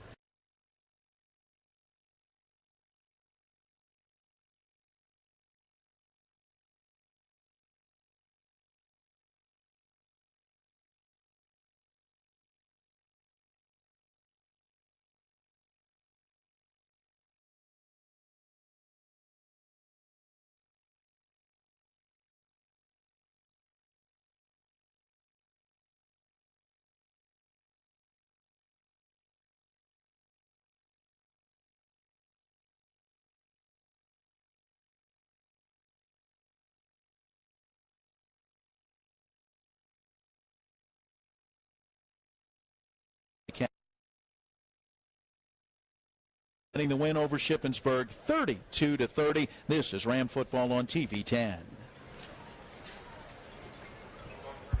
Uh-oh. Hi, this is Eric from Hagerstown Ford. I keep telling you that Hagerstown Ford has completely changed the car buying experience forever. And with a return policy easier than Walmart, Hagerstown Ford has a goal to deliver 350 cars and trucks per month. And when I say deliver, I mean deliver to you, where you are, just like Amazon does. And if you don't want it, return it. No questions asked. The only way Hagerstown Ford can accomplish this extremely aggressive goal is to make the car buying process fast and easy. We simply refuse to play the dumb back and forth games that most dealerships want to play. There's absolutely no reason for you to waste your precious time at a car dealership. I assure you, there is no dealership from Winchester, Virginia to Washington, D.C. that can beat our price. There's no dealership that will allow you to return your new car if you don't want it. Hagerstown Ford absolutely has the best price, and we'll bring the car to you. And if you don't want it, return it, period. No questions asked. There's no reason to buy anywhere else. Visit HagerstownFord.com to schedule your VIP experience and get your new ride delivered to you. Contact dealer for details. Our Smallwood and Small Insurance post-game show. Hey, they're your total insurance solution at 121 Administrative Drive in Martinsburg. Smallwood Small Insurance. Phone 304-263-3361. 32-30, the Rams get the win in this one. What else is going on around the PSAC today, Matt? Matt, I hate to disappoint you, but using a website we use to get game finals, that has not been updated for a long while. This still has our game at a 21-20, Shippensburg in the lead, so I can tell you that Kutztown in the third quarter for a 12 o'clock kickoff was up 35-6 over East Stroudsburg. Millersville in the third quarter was up over Lock Haven 41-17. Bloomsburg and Westchester, a 12 o'clock kick. You'd assume that one would be into the fourth quarter by now, but it was Bloom holding on to that 7-6 lead, and no scores yet from any of the 2 o'clock kickoffs. And the 4 o'clock kickoff, a couple of them, Clarion at Cal U and Gannon at Seton Hill. All right, so let's go ahead and take a look ahead to what is next for these two teams. For Shippensburg, back at home next week as they entertain Millersville. That kickoff is at 1. 3 of the final 5 games in the regular season for Shippensburg will be at home, including matchups against Lock Haven and closing out the season against a very good IUP team. For the Shepherd University Rams, they're in the same boat. 3 of the last 5 games will be at home, including next week's matchup with nationally ranked Westchester. That game is at 12 noon, and it should be a good one. Let's see if the Rams can carry some momentum into that contest. And, Matt, as much as we look forward to it, we're not going to be involved in the broadcast next week. Unfortunately not. It's one of those things where the NCAA has contracts, and we are forced to oblige with those contracts, even though there was no place I would rather be than calling that football game next Saturday. No, it is ESPN and the NCAA. They have a contract. They have what they're calling the D2 Football Showcase, showing various games from the various D2 conferences each week throughout the season. And next week it will be the Shepherd Westchester game. Now, here's the deal. For fans in our local market, we are told we can still carry the coverage for TV 10. That's on the Comcast cable system in Berkeley and Jefferson counties. But online, we are not able to carry that. You will have to find it on the NCAA D2 Twitter site or the NCAA Division II Facebook page. Again, you can always go to ShepherdRams.com. As we know, Chip Ransom and the sports information staff will be sure to get the information out through the Ram website so that you can get to that game telecast next week. We'll get back then the following week on the road at Millersville. That'll be October 26th, and that is a 2 o'clock kick with the pregame on TV 10 at 1:30. Well, thanks to each of our sponsors supporting our coverage of Ram football. Thank you for joining us on TV 10. Thanks goes out to all the staff and the folks here at Ram Stadium for their help and their support with our broadcast coverage. Thanks to each member of our crew, Director Joseph Dagg, video producer Jason Kerr, camera operators today, Eric Sterick, Jenny Kuhn, and Scott Elwood. Thanks to John Alderton running our on-site Sling studio. Caleb Falero, our engineer, back at the studio for Matt Crawford. I'm Matt Miller reminding you, wow, what a game. Final in this one, the Shepherd Rams getting by Shippensburg 32-30. Until next time, so long, everyone. You've been watching play-by-play coverage of NCAA Division II football featuring the Shepherd University Rams and the Pennsylvania State Athletic Conference. Today's telecast has been brought to you by Hagerstown Ford. We deliver to your home. FordofHagerstown.com. Panhandle Dumpsters, because you have a choice. PanhandleDumpsters.com. The Mirius Group. Start planning for a brilliant future. The Joe Ferretti Law Office in downtown Martinsburg, delivering first-rate service and results for our clients. Green Tree Realty, a great place to call home. Jackie Lewis Broker, GreenTreeRealty.com. Mike Folk for Governor, accountable, ethical, responsible, Folk4WV.com. And by Smallwood and Small, an Erie affiliate, Total Insurance Solutions. TV 10 Sports thanks you for watching today's presentation of Shepherd University Rams football. All rights reserved.